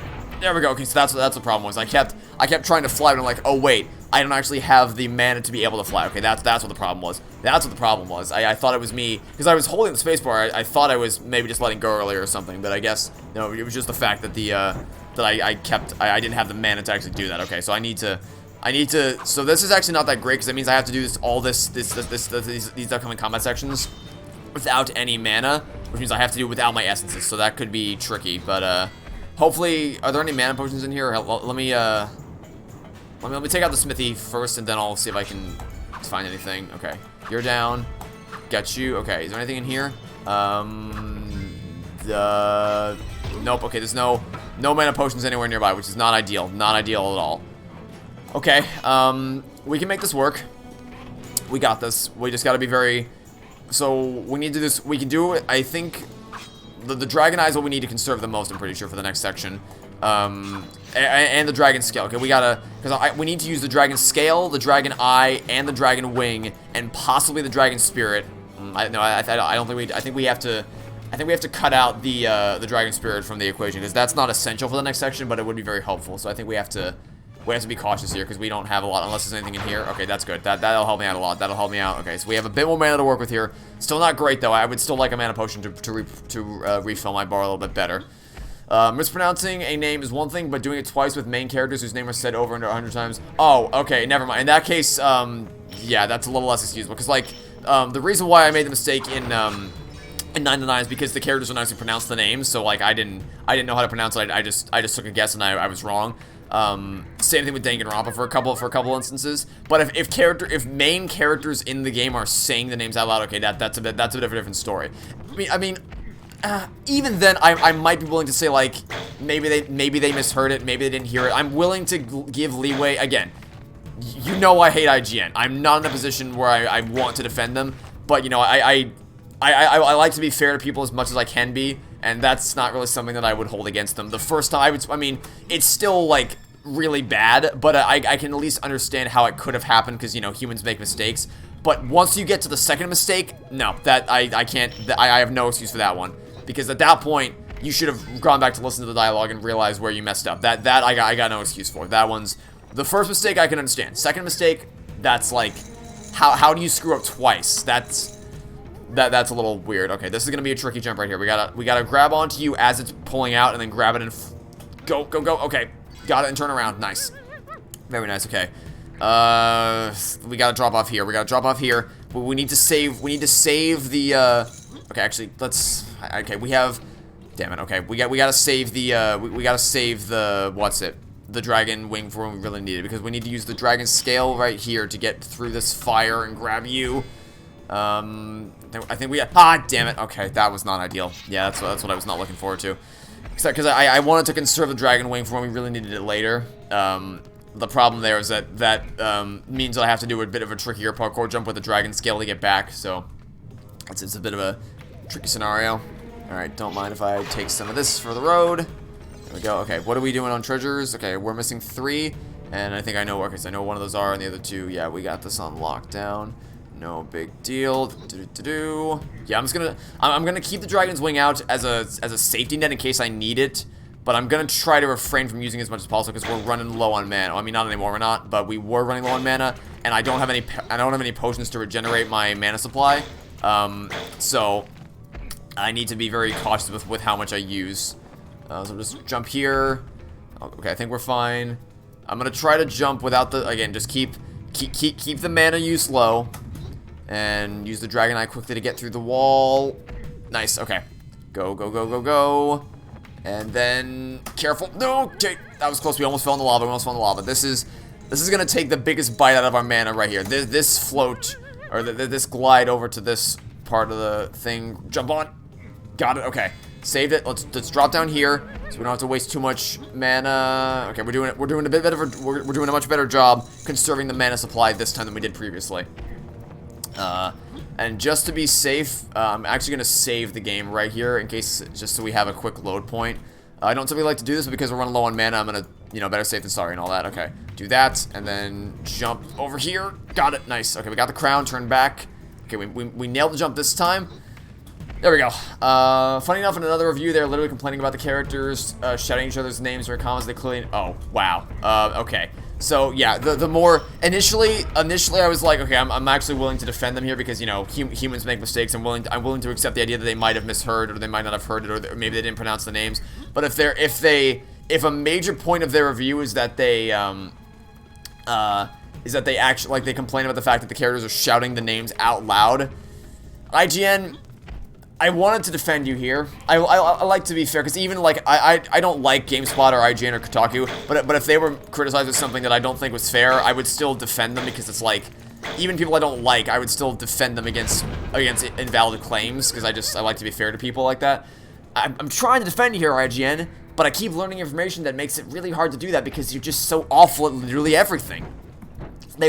If you complain about the fact that the characters are shouting each other's names, and then you subsequently are like, but also I mispronounced their names. Like, IGN, you're so crap at everything. Okay, we have the key now, so now we can use the key to open up the door to another boss battle. And this one we're gonna get our final essence of the game. So let's go in here and grab ourselves that essence. Okay. So let's heal. Because I think we can get through this battle without using any mana potions. Sorry, without using much mana. I think we just needed at the start for the dragon scale, and then we should be good after that point. I think we'll be fine. Step 1, block you. Step 3, dodge. Step 3, block, and then run out. I'm gonna keep the dragon scale on in case there's any more flames I gotta worry about. Because I'm probably not gonna get hit that much in this battle, and I don't need the I don't need the dragon eye or the dragon wing or anything like that. So I'm just gonna. Oh, I made a mistake. I made a mistake. Crap. Oh no. Okay, that's fine. Keep it going. Give me an excuse to delay a little bit longer. Dodge this, and then attack you. Nice, okay. I made up for that. Because usually I like this flyer right here, so we have a quick access for fire in the middle of combat. But I didn't do that this time, so I needed to buy some time, so I forced the cycle to repeat itself by getting hit by that. Which is good. Careful. Alright, quickly attack him again. Nice. Gotcha. Run away. Okay. Another hit in the bag. And we win. Yeah. That boss fight's super easy. That might be the easiest in the game. I think that might actually be the easiest boss fight in the game, because you can just instantly attack him as soon as he comes out of his freeze state. I think that might be the easiest boss fight in the whole game. The dragon's flame. Now you can add magical fire to your sword. Okay. And here is our final essence of the game, the dragon's flame. Unfortunately, I've had really crap mana management, because this is what I was talking about in the video, is mana management is a really big part of this game, because you have so many essences to manage all the time: the wing, the spirit, the eye, the scale, the fire. Excuse me. On top of the fact that you have the whirlwind sword attack, so managing, like, intelligently managing your mana supply is also not falling off the cliff, is a big part of the game. But clearly, and I was pretty proficient at that when I was making my walkthrough, my video for this game, but clearly, because it's been so long since I've actually played it, I've lost my touch when it comes to keeping a close eye on my my mana supply, and also making sure I still have an adequate supply of flame arrows. I've not been very conservative with my supply, with my arrow supply, or with my mana counter, so I've been a bit sloppy. But this has probably been my sloppiest run of the game so far, and yet even in spite of that, I've been having an absolute blast. Because this has been a great stream so far. I mean, like I said, it's my favorite game of all time, but I don't think I've ever not enjoyed playing this game. Even if I'm a little sloppy and I'm making mistakes, it's still a blast to play. So just hopefully, because the thing is, like, my management skills for mana have been pretty lackluster in the game so far for this run. but that's gonna get even worse because now we have yet another essence to manage. So we'll see how this goes. Because we're coming up. The game's gonna start to get a little bit harder the further we get into it. Okay, I think we have enough mana to get through this in one piece. Hopefully, just keep. Oh, don't fall, please, don't fall. We're good. I'm gonna take a few pit stops to make sure we still can get to the other end in one piece. Yeah, they do have fire pits over there. I guess in case you want to conserve your mana with the Dragon's Flame. Because obviously, if you don't have mana, you can't bypass this enemy. So they don't want to soft lock you. They want to make sure you can always get fire if you need it without draining your mana supply. Thanks for the bonus arrows. That was helpful. But now, obviously, I can just do this whenever I want and tear through enemies instantly. Problem is that because that drains so much mana, it's not something that you can do consistently. So you got to be very, very cautious with when you choose to use the Dragon's Flame. So hopefully I'll be a bit better at managing that now. Get away from me. Now, as you can see, you just absolutely tear through everything in your path, but it's also very costly to your mana, on top of everything else you have to use, so it's, oh, good lord, get me away from the thing. Oh, good lord, stop it, stop it, stop it. Dragon Spirit, save me. Dragon Spirit, save me. Okay, that'll be enough for now. We gotta... That's another thing. I got enough health out of that so where I have enough to move forward, but also not enough to where it wasted all my Dragon Spirit, so we should be fine. Oh, good lord. Get the flame out. Nicely done. Okay. Anything hidden in here? Nope. The key's on the other side of the gate. Oh, yeah, more. Okay, there's more. There's more. Okay. This is a bit of a weird door. It's kind of funny, actually. You put the key in. The door doesn't open, but the wall around the door falls. It's... don't know why it happens, but it's kind of a funny thing. Oh, hi there, partner. How you doing today? Okay. Thorn right here, I believe. Yep. That's memory for you. Is there a heart container here? I believe there is. Yep, heart container. Don't mind if I do. Okay. Now let's keep on moving through, and the key should be right around the corner. In addition to this giddy goon. Gotcha. Okay. Don't mind if I do. Okay, now this, come up to a section that could be a bit, oh god lord, I don't know what I said there. Okay, give me this, and missing 2 treasures, and I believe I know where one of them is, and the other one, I think I know where it is, maybe, yes, I know where it is. Okay, I just remember where it is. There's one in the room of doors, which I know sounds dumb, but you'll see what I mean in a second. And the other one is in the next hallway, so I gotta get through here with the Dragon Eye, because this is a passage that's blocked off without it. Okay, so the key we need is in here, but the gold key's in here, but the diamond's in here, and the green key's in here, so I need to open up this door with the blue key, so I can get the green key, so I can open up this door, and get the diamond, and then also get another blue key, so I can then get the gold key and get out of here. Also refill my health a little bit with the Dragon Spirit. Put this away. Give me this. And that thing's going to attack me in a second. I'm pretty sure. Get out of the way. Get the crossbow out. And we have a few more arrows now, so I can be a little less cautious with what I snipe them out with. Alright. Now let's get through the wall again. And the goblet should be... oh, nope, not the Dragon Spirit. Nope, don't want that. Okay. Still good on health and mana for the most part. Let's head on through here. The goblet should be the end of this hall.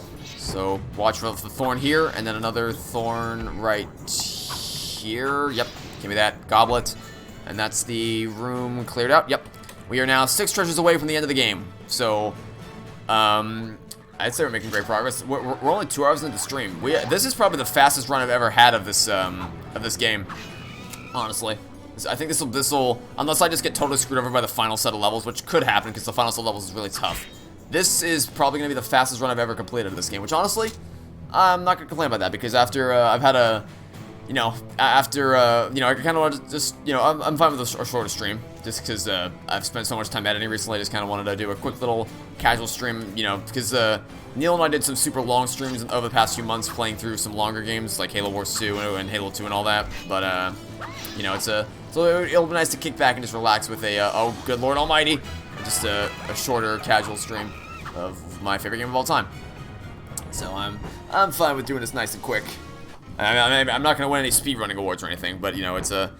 Of my previous runs, this is definitely my fastest. Okay, so I'll take this. That's right. Nope, not that one. Not that one either. There we go. That was a nice last minute switch.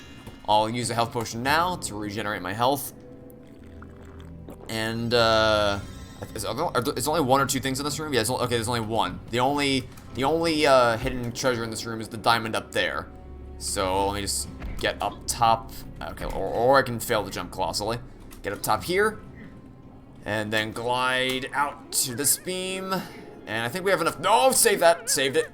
Saved it. Totally saved it. I think we have enough mana to the point where we can glide over here. Proceed through this hallway. I'm just gonna fly over the hand. I don't want to get grabbed by the skeleton hand down there. So we'll just fly over here.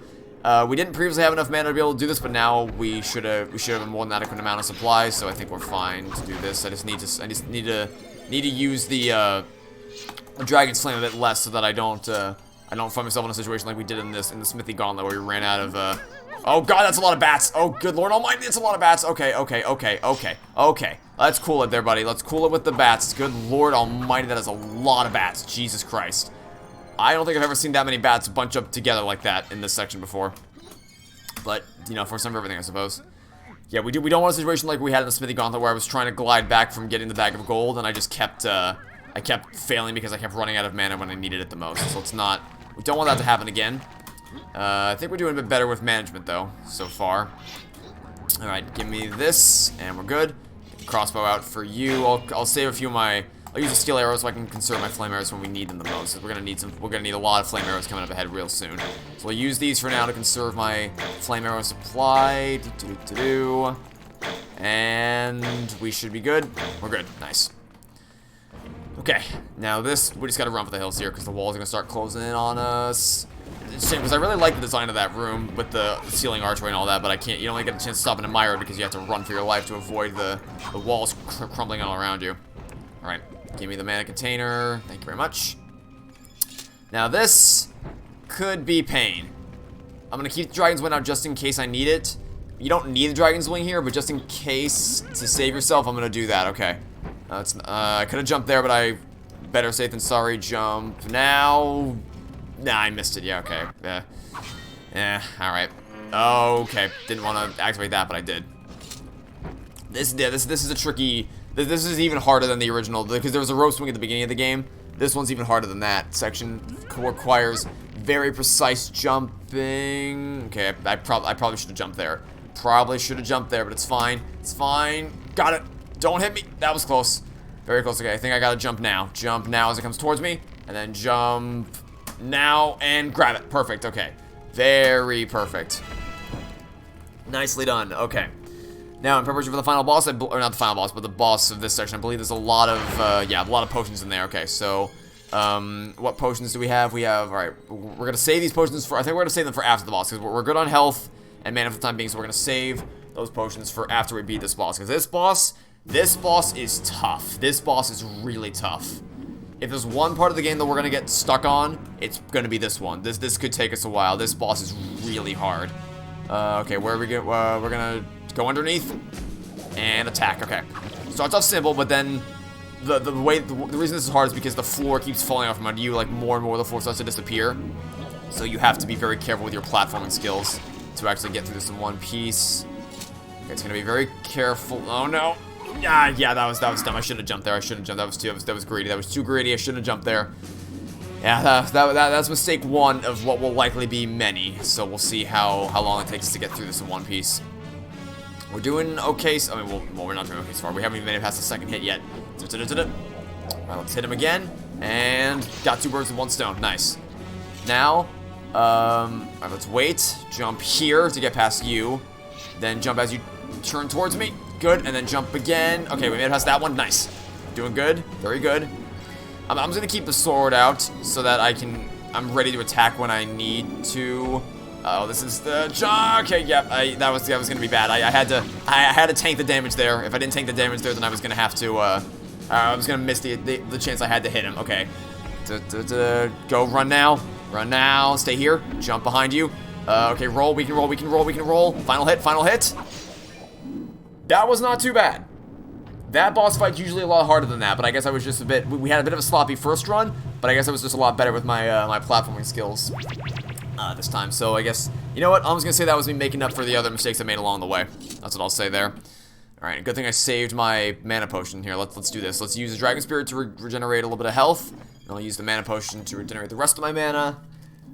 And then I'll use the health potion to regenerate the rest of my health. Alright, we're almost back to full with mana. And this will put us back to full with health. And there we go. Okay. We are now entering the final section of the game. Now you can enter the wizard's lair. The descent into the wizard's lair. Undoubtedly the hardest set of challenges in the entire game. So this could take us a mighty chunk of time. But we're hoping that we'll get through it at a relatively decent pace. Hopefully. I guess I'll have to wait and see. And yeah, I didn't... It's gonna take a while, just 2 tries, very well done. Yeah, I mean, yeah, that's the thing. Like, that, honestly, when I was recording footage for my video, what the hell is going on with your AI? Doing alright there, buddy? Okay, his AI was busted there for a second. I don't know what happened there. But yeah, when I was recording footage for my video, that was probably the one that, I think that's what took me the most amount of time to gather footage for, because that boss fight's usually really tough with the amount of because of so much of the floor is falling off from underneath you. It's really hard to, because you have to, it's hard to describe, but basically what you have to do is you have to time your jumps around the spinning batons and the spinning floor, which is hard enough in and of itself. When you combine that with the fact that you have to do it quick enough so that you don't, because the Grim Reaper only stays on one side of the arena for a certain amount of time. Like, once he throws his little spear at you, the clock starts ticking as to how long you have to actually attack him before he disappears again. Which is why you have to move really quickly there. So it's contrasting the slow-paced, meticulous platforming with the fact that you have to move really, really fast in order to get to the Grim Reaper in time to actually attack him. So it's a nice counterbalance bit that they have with that boss fight, which makes it really, really challenging and really, really rewarding when you do it. Which is why it's also really, really tough. Which is why I thought that it was going to be really tough to make it through for the stream, but we actually did it really, really quickly. So I am more than pleased with that run of that boss battle. And I shouldn't have, I don't know why I ran. I don't know why. I knew I should have waited to get to move again. Okay, wait here. Not there. Okay, I should have waited a little bit further than that. Okay, that's fine. Watch me get stuck here for longer than I got stuck during the stupid boss battle. Oh, okay. Is this gonna actually be a thing? Am I gonna keep getting hit by fireballs? Really? Oh, this is gonna be a thing, isn't it? Is this gonna be a thing? Where I keep getting hit by fireballs that I shouldn't be getting hit by? Okay, dodge that and then dodge that. There we go. There we go. That's what we were trying to do. But I kept making silly mistakes. Alright, now we gotta dodge all the flames. This is tough. You have to swap to Dragon Scale as soon as you get down here, because as soon as you get down here, you're in a land of fire. So you lose health if you don't have the Dragon Scale on down here. So you have to swap from the wings to the scale as you land it, because if you do it too early, you take damage. If you do it too late, then obviously you're gonna get burned alive. So it's a very precise movement that you have to do there. And if you're wondering why I'm not using my magic arrow, it's because I want to conserve it for the final boss battle. So I'll always have it in my inventory, but I don't want to use it because I want to conserve it. And I shouldn't be here because I need to get out of here before I waste too much mana. Let's get the hell out of here. And this room is an absolute monster. This is one enormous, really complicated room. With 2 treasures, one of which I know where... Yeah, I know where both these are, okay. One of them's over to the left, one of them's to the very end, so we will be able to get through this just fine. Yeah. So it took a little bit longer to get past that fireball trial than I would have liked it to, but, you know, we still made it work in the end. Okay. Now, I'm gonna get the sword out, because I'm probably gonna try to Whirlwind sword attack the upcoming, electric dragonlings, which are gonna spawn in right about now. That was perfect timing with the microphone, or not microphone, my commentary. Whirlwind you. Okay, oh no, I got one of you. Now let's use the arrows against the other one. Nice. Okay, we finished the job. Nice and easy. Now I'm gonna see if I can jump straight to because there's a ledge around the corner right here that I'm gonna see if I can try to leap to get the goblet. Damn it. I almost got it. I didn't. I missed the jump just barely, but we still, okay, that's fine. That's fine. I definitely could have made that jump. I just failed to actually get it. So, It's whatever. It's fine. We haven't had a chance to try it out. Yeah, as you can see, there's a lot of moving platforms in this area, so there's a lot of intricate little moving pieces here that you have to jump between, which is, I mean, you'll get a better look at it when we get to the top of the room, and you can see like all the moving pieces and how intricately woven it all is. I missed the. Okay, I'm just gonna not try that again. Clearly, I can't. I mean, I know you can make that jump because I've made it before, but I clearly am rusty today, so I'm not gonna bother trying to do it again. I failed it twice already, so we're just going to do this legit way now, and we're gonna make our way past the dragonlings, then jump from the ramp to get that goblet, because there's a goblet there, and then there's a diamond up above. It's I think it's actually where's the exit again? Okay, it's on that. Hold on, let me move here. It's on that. You see that pillar up there, the giant orange pillar with the wood log sticking out of it? That's where the diamond is. We gotta get it. Oh no, run. Okay, let's jump from here and glide over here to get the goblet. There we go.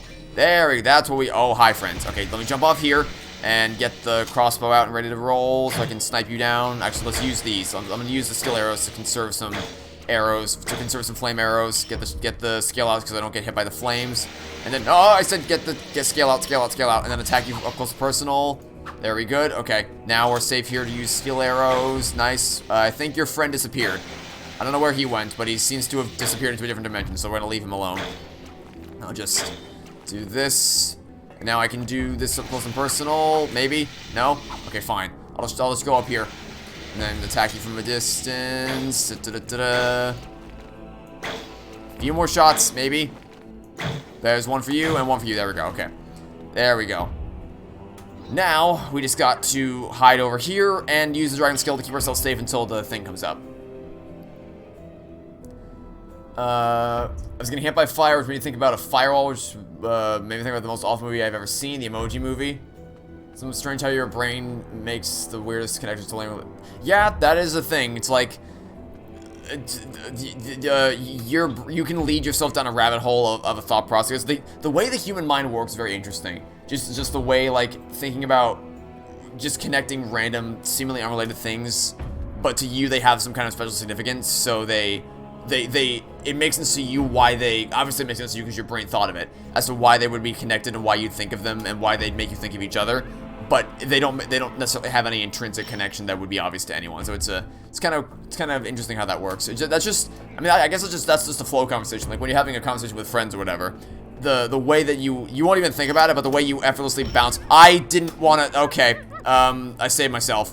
I got extremely lucky in that I saved myself, but I probably shouldn't have saved myself. That was extremely close. That was some like split-second reaction time to save myself with the dragon wing there, because I probably shouldn't have survived. I should have plummeted to my death there, but some split-second reaction time on my end switched to the dragon wing just in time to save me. But yeah, when you won't even think about it when you're with your friends, but when you're talking with your friends, just the way you seamlessly move from one conversation topic to the next, it makes a really, really fluid conversation. It's just crazy how the human mind works, and that you can so effortlessly chain those topics together without even really thinking about it at all. So let's see how that works. Okay, let's not screw this up this time. Let's go over here. And there we go. Okay. Now you're gonna spawn in, so let me attack you like this, and boom, nicely done. Okay. Running a bit low on ammo here, or not ammo, mana is what I try to say. We're running low on mana, so I gotta be a little more cautious here, because I need the dragon's wing, and okay, I need the dragon skill right here to get through this flame gauntlet, and then I need the dragon's wing up ahead to get across this gap. So, oh no, that was close. Okay, this is gonna be close. I don't know if I have a... Actually, hold on. Did I see a thing? Yeah, okay, so I'm gonna grab this just in case. I need more mana here, because I need to get across this gap. So this is gonna be extremely close. I gotta get all the way out to that orange pillar right there to get that diamond. Actually, no, I'm gonna play it safe. I'm gonna jump from here. I need to get as much height as possible out of this jump. Let's jump from as high as possible and go. Hopefully that's enough to make it across. But as you can see, we're losing mana really quickly, so it's gonna be close, because we also have to glide back after this. So I don't know. It's gonna be close. And ease up on the flight. Got it. Okay. Now turn ourselves around. Careful, snake. And jump. Okay. If we make it, we're gonna just barely make it. It's gonna be really close. It's going to be extremely close.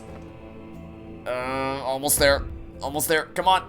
Because if we don't make it, we're falling into the pit of lava below us. So we really want to make this. And we made it. Okay, we made it. Now, one final effort is all that remains. Glide out to that platform. We gotta make it to safe ground. Come on. Almost there. And we stick the landing with just barely any mana remaining. Whew, okay. That was close. That was way closer than it probably should have been, but we did not have... Even with a full mana bar, we barely made it through that little gauntlet right there, so... That was a close call. Okay, now we're only 3 more treasures in the entire game, and then we're out. Now this is where things get tricky, because I need to be very cautious with my flame sword here, because I don't have a lot of mana left, but I need to use this against you. Oh god, move. Oh Jesus Christ. Okay, move. Please move. Good Lord Almighty, that was close. That was really close. Really close. Yeah, they got me in a bad position. I got myself cornered really easily there. Okay. Oh no. Okay. I can't roll and sword attack you. Do this. I don't have enough. I don't think I have enough arrows to do this, but I gotta try something. Okay, you're down. Do. Keep them coming. The hits. Okay, there. More, and then finishing blow. Flank around behind with the sword. Gotcha. There we go. We've had some very close calls today, friends. Very close calls. Okay, now I need mana. Give me some mana. Thank you very much. Get this out and glide away. Okay, there we go. We made it through the room. We made it through the Metal Madness room. This room is called Metal Madness. And it's basically what it is, because there are so many, I mean, you saw so many moving pieces. This final set of levels is the ultimate test of your abilities. It's just, we had to use almost every single essence we had to get through this room, to get through all those moving pieces, all the platforms, all the enemies. Alright. Now for the checkerboards room, with my favorite musical track in the entire game.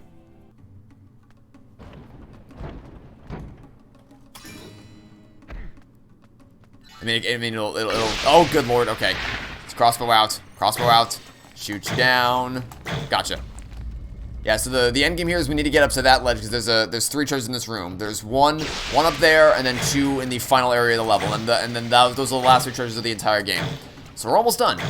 We're almost done with the game, believe it or not. Okay, we're out. Oh, more, really? Oh dear. Ay. Oh no. Yeah, also for the longer you stay here, the more the platforms below you start to sink out. So I need to move. Let's go now. I think it'll be enough to land below me. Land right here. Okay. No. Oh no. Back. God almighty. Okay. This is bad. Flame sword against you, please. Flame sword against you. Gotcha. One more. Block this crossbow shots. Please. Alright, here, listen to the swell of the music. I love the swell of the music right here.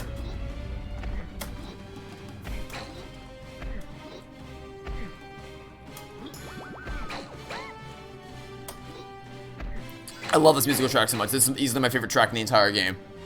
And it's why I listed as one of my favorite tracks in my 4,000 subscriber Q&A video. Don't snipe me out of the air. Almost. You almost did, but I juked you. I dodged your shot. That was close. Okay. Almost to the end. Did I miss one? How did I miss one? Oh, you're right there. Interesting. Alright, let's do a health potion to get our health up a little bit. We have the potions to spare, we may as well. Okay. Coming up on the end of this level, and the music is just as awesome as always. So the final 2 treasures are in the final section, in the kind of weird dimensional room, so we're gonna head there next. All the while the music kicks it up. Oh dear. I love this track so much. It's just so epic and awesome.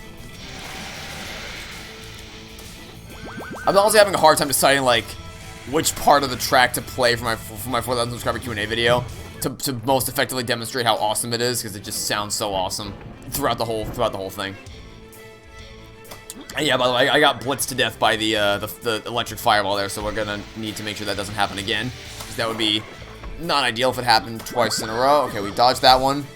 Give me the flame arrows. Ay, let's not fall, please. Okay, Jesus Christ. I am extremely sloppy, apparently, with this. This week I'm watching the Marvel films, currently the first Avengers. So, I'm assuming you're referring to the first Avengers movie as in The Avengers, released in 2012, not the first Avenger, the first Captain America movie. But, yeah, I mean, either way.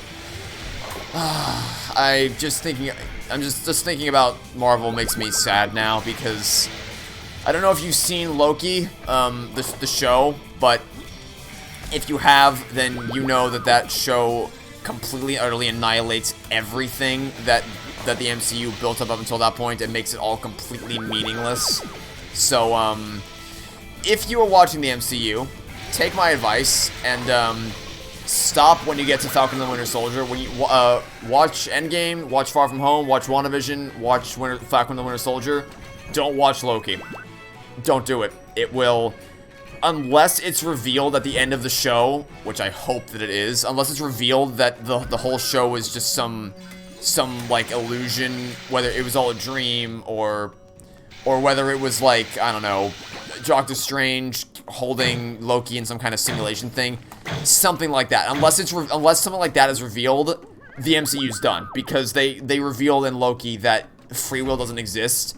Like, you have to do exactly what the Time Lords say, or else they'll melt you and erase your timeline. So it's really, really bad. I don't know why they made it, but they basically made it so that free will doesn't exist. And every substantive decision the characters have ever made, it wasn't them overcoming a character arc, it was them doing what the Timekeepers wanted. So I'm not happy at all, actually. I'm really not happy with what Loki did to the MCU. So I'm holding out hope, because I really don't want to give up on the MCU. I have come to care so much about these characters over the years. But if free will doesn't exist, then I have no reason to care. So I really hope that they amend it by the end of the series. As someone with brain damage, you know very well how incredible the human brain is. When I had the hemorrhage, I was blind for a week, and the nurse said I probably would not be able to see. I can now do both, which is awesome, and a very good example of the adaptability of the human brain. Yeah, I mean that's awesome to hear. I'm sorry. I'm like, I mean, so sorry. Not awesome to hear you went through a brain hemorrhage. Sorry, that was the wrong choice of words. What I meant was it's awesome that you were able to overcome that, and that you're still here, and you're still doing strong today. That was a poor choice of words. I apologize. What I meant, that's what I meant when I said it was awesome. I'm sorry. I'm horrible you had to go through that, and I apologize for that. But what I meant when I said it's awesome is that it's awesome that you got to overcome that, and you were able to prove the doctor wrong. Like, yes, I'm still here. I'm still living life to the fullest, and still enjoying being alive. That's what I meant when I said it's awesome to hear. So I apologize. I apologize if that's what you thought I meant, but that's not. That was okay. You, Dragonling, please get out of my way, Jesus Christ. That's what I meant when I said that. So I apologize. Oh, Jesus Christ. Okay. I am extremely sloppy. I'm actually kind of getting annoyed. I am extremely sloppy today. I'm extremely sloppy today. Oh, wow. I am. Wow, I'm getting very annoyed at myself because I'm so unbelievably sloppy at this game. This is probably the slop. I mean, it's the fastest run I've ever had of this game. It's also the sloppiest run I've ever had of this game. So, you know, there's that, I suppose. Unleash that. There we go. Okay. There we go. Hopefully now I won't have anybody pester me, any Dragonlings pester me while I'm trying to get some treasure. But yeah, I apologize if you thought I meant that, but no. I think don't worry. Okay, good. I just wanted to make sure that just make clear that's not what I wanted to imply there. I apologize. But yeah, the human brain is a fascinating thing to study. I'll say that much. I mean, not that I have any interest in actually, you know, studying neurology or anything like that, but just you know, it's just, the fact that the human brain works the way that it does is just interesting to think about, and how our minds like process information and all that is just fascinating to think about. Okay, stay away from me, Dragonlings. Gotcha, nice, okay. And heading over there is our final treasure of the game. So I just gotta get over to this point, not get sniped out of the air by you. Goodbye, nice knowing you. I'll use some skill arrows because we may as well to keep you back for now. And it's a good thing we're coming up on the end of the game because we are running very low on arrows. Like extremely low on arrows, actually. Yeah, this is actually... We're actually only 2 levels away from the end of the game, so it's going to be this level, 1 level after this, and then the final boss of the game. So we are coming up on the end game here, folks. And honestly, I got through this game way faster than I thought I would. This has been a lightning fast, but also super, super fun. I mean, it's been 3 things. Lightning fast, super fun, and also very sloppy run. Like, clearly I've had better runs of this game before. Like, my walkthrough is probably the best run I've ever had of this game. Because, I mean, you think it would be right, because I have to play essentially perfectly there for the sake of the walkthrough to explain what I'm doing and make sure everything's crystal clear when explaining everything. But because it's more of a casual stream, I'm able to move through it quicker because I don't have to take time to explain things, so I can move through it a bit more efficiently. We're in the end game now? Yes, we are in the end game now. That door gonna take us to the penultimate level of the game. Oh, this is, oh no. Okay, that was good. Good thing I changed to the Dragon Wing the last second, because, oh no. Oh no. Oh, that was lucky. That was lucky. That's what that was. That was extremely lucky that I got saved by the bell on that one there. I got saved by the floor spawning in right when I needed it to. That was really close. That was almost real bad. Okay. Here we go. 2 levels away from the end. Just the portal room and then the final boss of the game. We're almost there.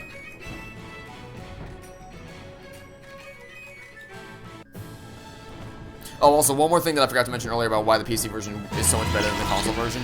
The load times are lightning fast, like nearly instantaneous how fast this game loads.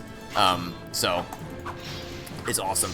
Also, I don't actually think the flame sword does any additional damage to the knights, so I don't think there's any point to using it against them. I'm just gonna use the Whirlwind sword attack like this. And okay, even that wasn't enough. Okay, we're low on health, low on health, low on health, low on health. So I'm just gonna dodge your shots, or dodge your swings rather. And then get a health potion going. Please dodge and flame from behind. Oh no, oh no. There we go. All right, now it's time to use the flame sword. Now it's time to use the flame sword. Goodbye, all you friends. Okay, now let's get a health potion out to heal ourselves. I said heal ourselves. After that, we're still good on mana for the time being. I'm not going to waste a mana potion yet. Actually, yes, I will.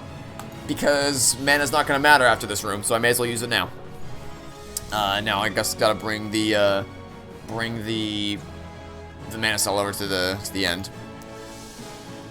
Yeah, we are coming up on the end of the game real fast here. How are we doing on arrows? We could be doing better on arrows. I think honestly I've come to be a lot better at mana management, but what I've not been super great at is arrow management. Although I guess this run of the game is a nice way to prove that, because what I was talking about in my video is that whether you explore the game, like whether you explore the entirety of the castle or you just you're more casual and you're just kind of going through at a very casual pace to just kind of experience the story and aren't super interested in exploring the entirety of the levels. One of those, like obviously exploration will lead you to being able to acquire more arrows, more resources, so you'll be able to have an easier time playing through. But if you're good enough, it's still possible to make your way through by being very cautious with conserving your arrows for when you really need them. So I guess this is a nice demonstration of that. The fact that whether you explore to its fullest or not, you will be able to make it through the game perfectly fine. And this is it, folks. We are now heading into the final boss of the game. Once I place this mana cell on the stand, the final portal will open up, and then we will be able to face off against the final boss of the game, which hopefully won't take us that long, and then we will be home free.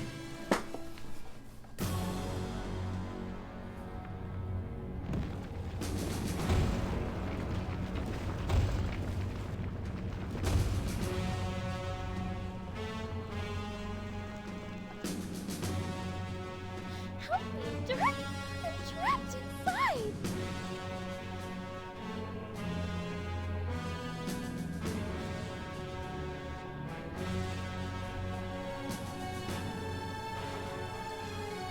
Alright, here we go, ladies and gentlemen.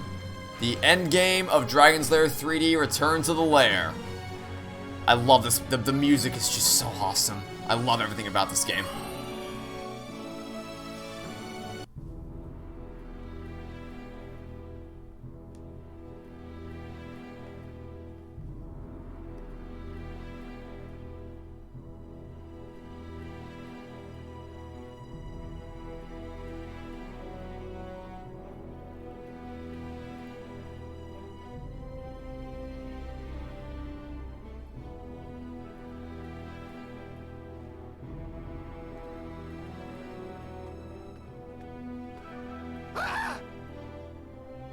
Thank you, Dirk.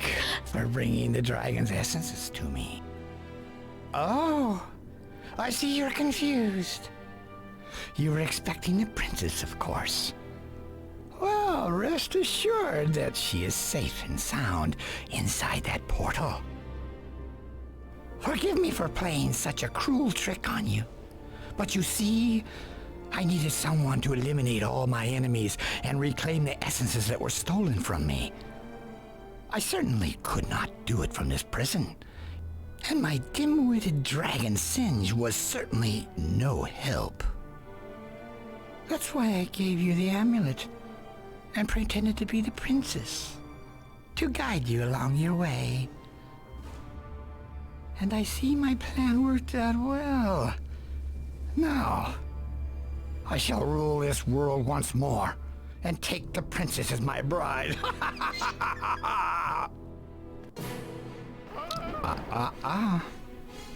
I can't have you taking away my prize now, can I? You outlived your usefulness to me. Farewell, Dirk. Okay, now it's time for the final battle, and you'll notice we don't have a mana bar anymore because the mana all our essences have been taken away from us, so we don't have a mana bar anymore to actually use to our advantage, which is really creative on the, it's a really clever twist of things for the, on the developer's part of things. When I kind of broke this down in the video, because I love this boss fight from both the story and gameplay perspective, because from the story perspective, it's like the ultimate revelation that everything you've done, like the final contextualization of all your adventures up until this point, and how it all ties together, what the plot twist is, how the characters' motivations are. Just, it's so awesome to see it all come full circle. Gameplay-wise, though, it's creative to see, because like all the essences up until this point, like you've seen me, I've relied on everything. The dragon wing to save me if I fall, the dragon spirit to heal me if I need it, the dragon's eye to help me navigate the castle, the dragon's scale to protect me from flames, the dragon's flame, the dragon's flame to help me deal more damage with the sword. I've relied on all of it to get me to this point, but now I have to rely on nothing but I go back to the basics and rely on my core swordplay skills and crossbow skills to get me through this in one piece. So it's really, really awesome way to end the game. I really love this final battle so much. Okay. Oh, wow. Nicely done, buddy. I don't know if you saw that, but he damaged his own ally with his freaking, oh god. With his little green laser attack, he damaged his own ally with his thing. Alright, I think one more attack should do him in. Alright, hold still, buddy. You wanna attack me again? Yeah, aim right for me, buddy. And dodge it. And hold still, you stupid little dragonling. Almost there. Got it. Alright, now hold steady and boom!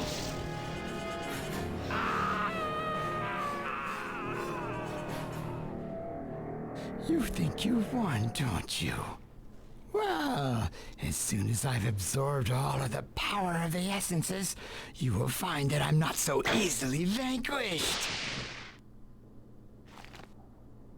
Blast you, you infernal knight! You ruined my plans! No matter. I've absorbed enough energy to destroy you and everyone else in this pitiful kingdom! Now witness my true power! But thanks to Princess Daphne, I discovered the secret of the essences. It involves that sword. But thanks to Princess Daphne, I discovered the secret of the essences. It involves that sword.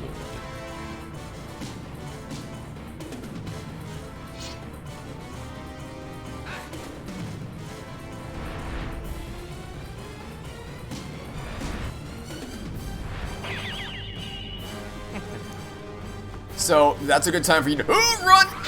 That was close! That's a good time for you to bring up, music, because I absolutely love the swell of the music. That music swell, when, like, Dirk finally overcomes all the challenges and he absorbs the power of all the essences, is just so... It's so impactful, but it's made even more impactful by the fact that awesome, epic music swell plays right there, and it's just... Oh, it's amazing to hear every single time. But yeah, I can definitely see, like, I'm a sucker for a great game soundtrack as well. The music adds so much to a game's experience. It sells the atmosphere. If you're exploring like an atmospheric game, then it'll sell the atmosphere to help you really feel like you're part of the environment, like a lot of the more ambient pieces in this game. Or if you're fighting an epic boss battle, the epic track can help you feel like you're really accomplishing something awesome and you're part of an intense combat scenario. It's really...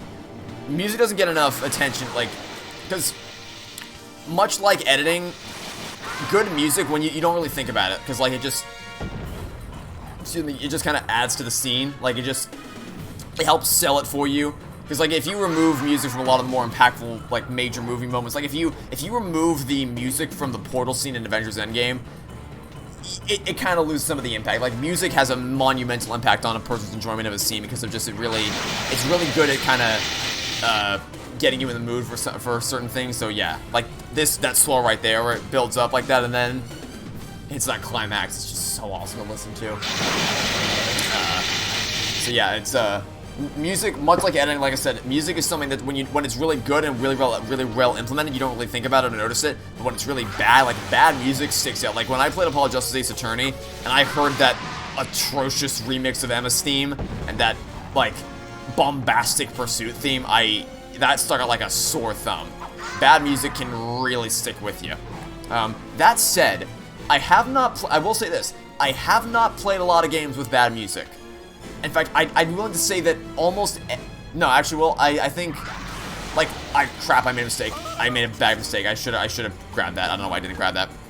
Like, 99% of the games I've played have had really... Maybe not, like, immaculate, masterful soundtracks, but at least soundtracks that are good enough to the point where, like, you know, you aren't repulsed by hearing it. You're like, yeah, this is a nice tune to hear while I'm playing. But I don't think I've ever had, except for Apollo Justice, I don't think I've ever played a game where I'm like, wow, this music just sucks so bad. I think it's more just like, like, yeah, this is cool to listen to while you're playing, but I wouldn't go out of my way to listen to the music outside of playing the game, you know what I mean? Like, it's not that level of awesomeness.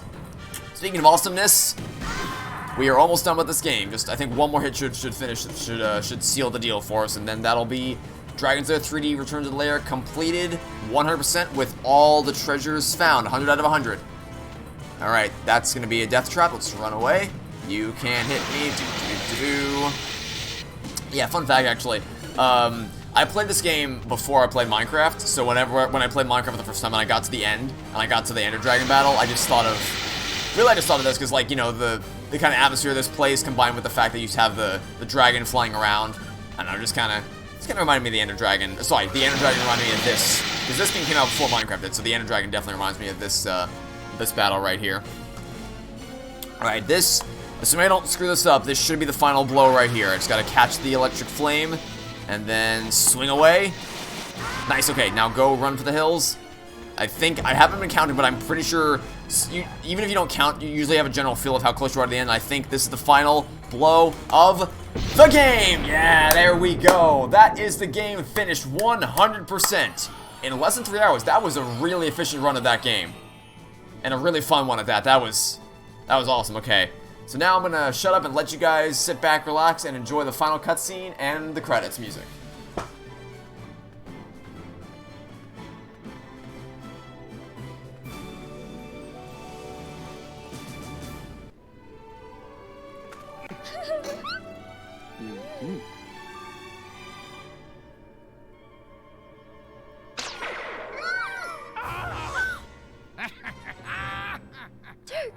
My hero.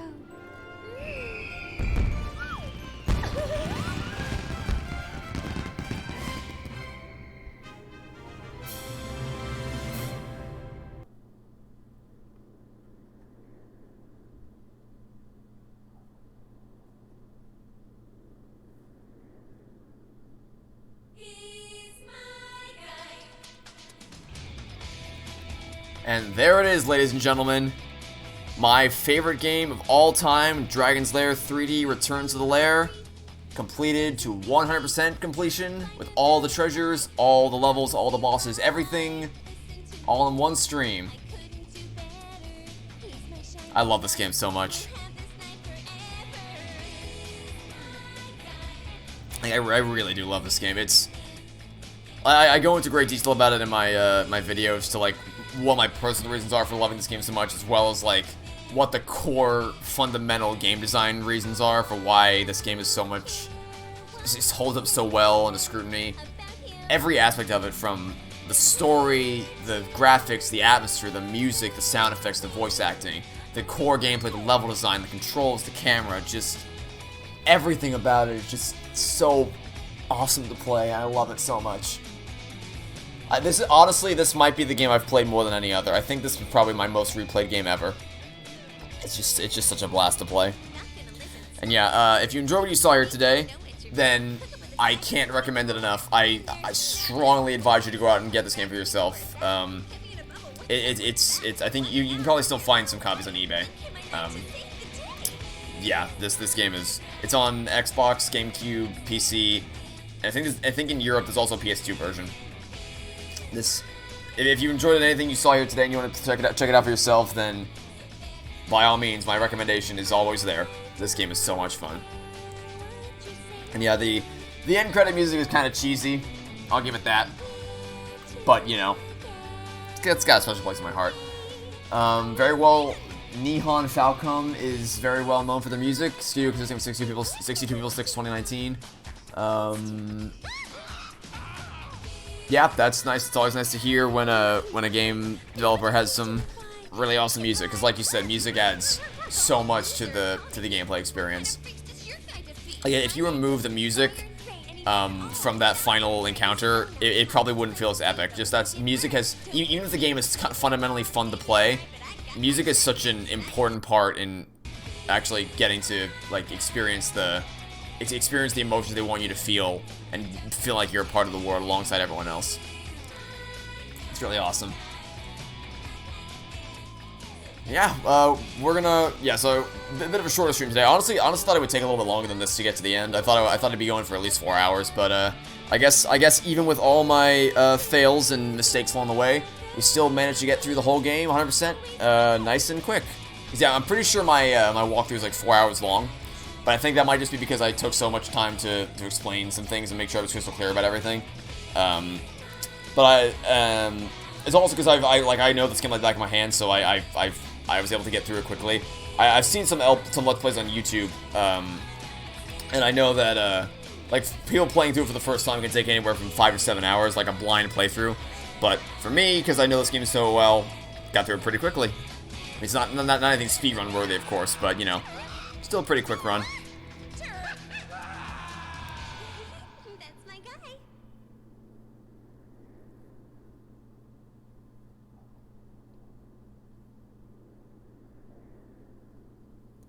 And with that, the game is now over. It's always sad when it comes to a close because it's just so much fun to play. But, you know, all good things must come to an end. Thank you for playing Dragon's Lair 3D. I like this too. It's such a small thing, but, you know, just thanking the player for playing. You know, I like this. Also, another small detail, I like the fact that when you get back to the main menu, the nighttime, like the skybox changes from daytime to nighttime to indicate that, like, the passage of time between the beginning of the game to the end of the game. It's a small detail, but it's something I appreciate. Yeah, very fun to see you play through this. Most likely not a game I'd play personally, but it's fun to see you play. Thank you. I'm glad to hear you had a blast watching me play through it, because I certainly had a blast playing through it as well. And I am happy that all you came out to stop by the stream today. Yeah, so thank you all, like I said, thank you all so much for stopping by. I'm glad you decided to hang out today for the afternoon. Short little stream, just playing through my favorite game of all time. I'm glad that you were able to catch the stream. For anyone who wants to rewatch it, I'm going to upload the archive immediately after I stop the stream. So I'm just going to upload it immediately afterwards, and then it'll be up there. Tomorrow, Neil and I are going to be live at 2 o'clock p.m. Eastern Standard Time, streaming Sniper Elite 4, which we've never played before, so it'll be a totally blind playthrough for us. And then Sunday, I'm going to stream Sonic Generations to celebrate the 30-year anniversary of Sonic. Earlier this week is Wednesday was the 30-year anniversary, so I figured I'll stream it on Sunday to kind of, as a belated anniversary celebration kind of thing. And those are my plans for the weekend. Other than that, I'm going to go relax, because like I said, editing Danganronpa 3 took a big toll on me, so I'm just going to go sit back, relax, and hang out, and probably chill, maybe read a book or something, just kind of relax for a bit. Yeah, thank you all so much for stopping by the stream. Always happy to see people show up. I hope you enjoyed, because I had a blast playing through this. And the archive will be up on YouTube as soon as I stop the stream. And I will hope to see you all tomorrow for our Sniper Elite 4 blind playthrough. Have a good day, everybody.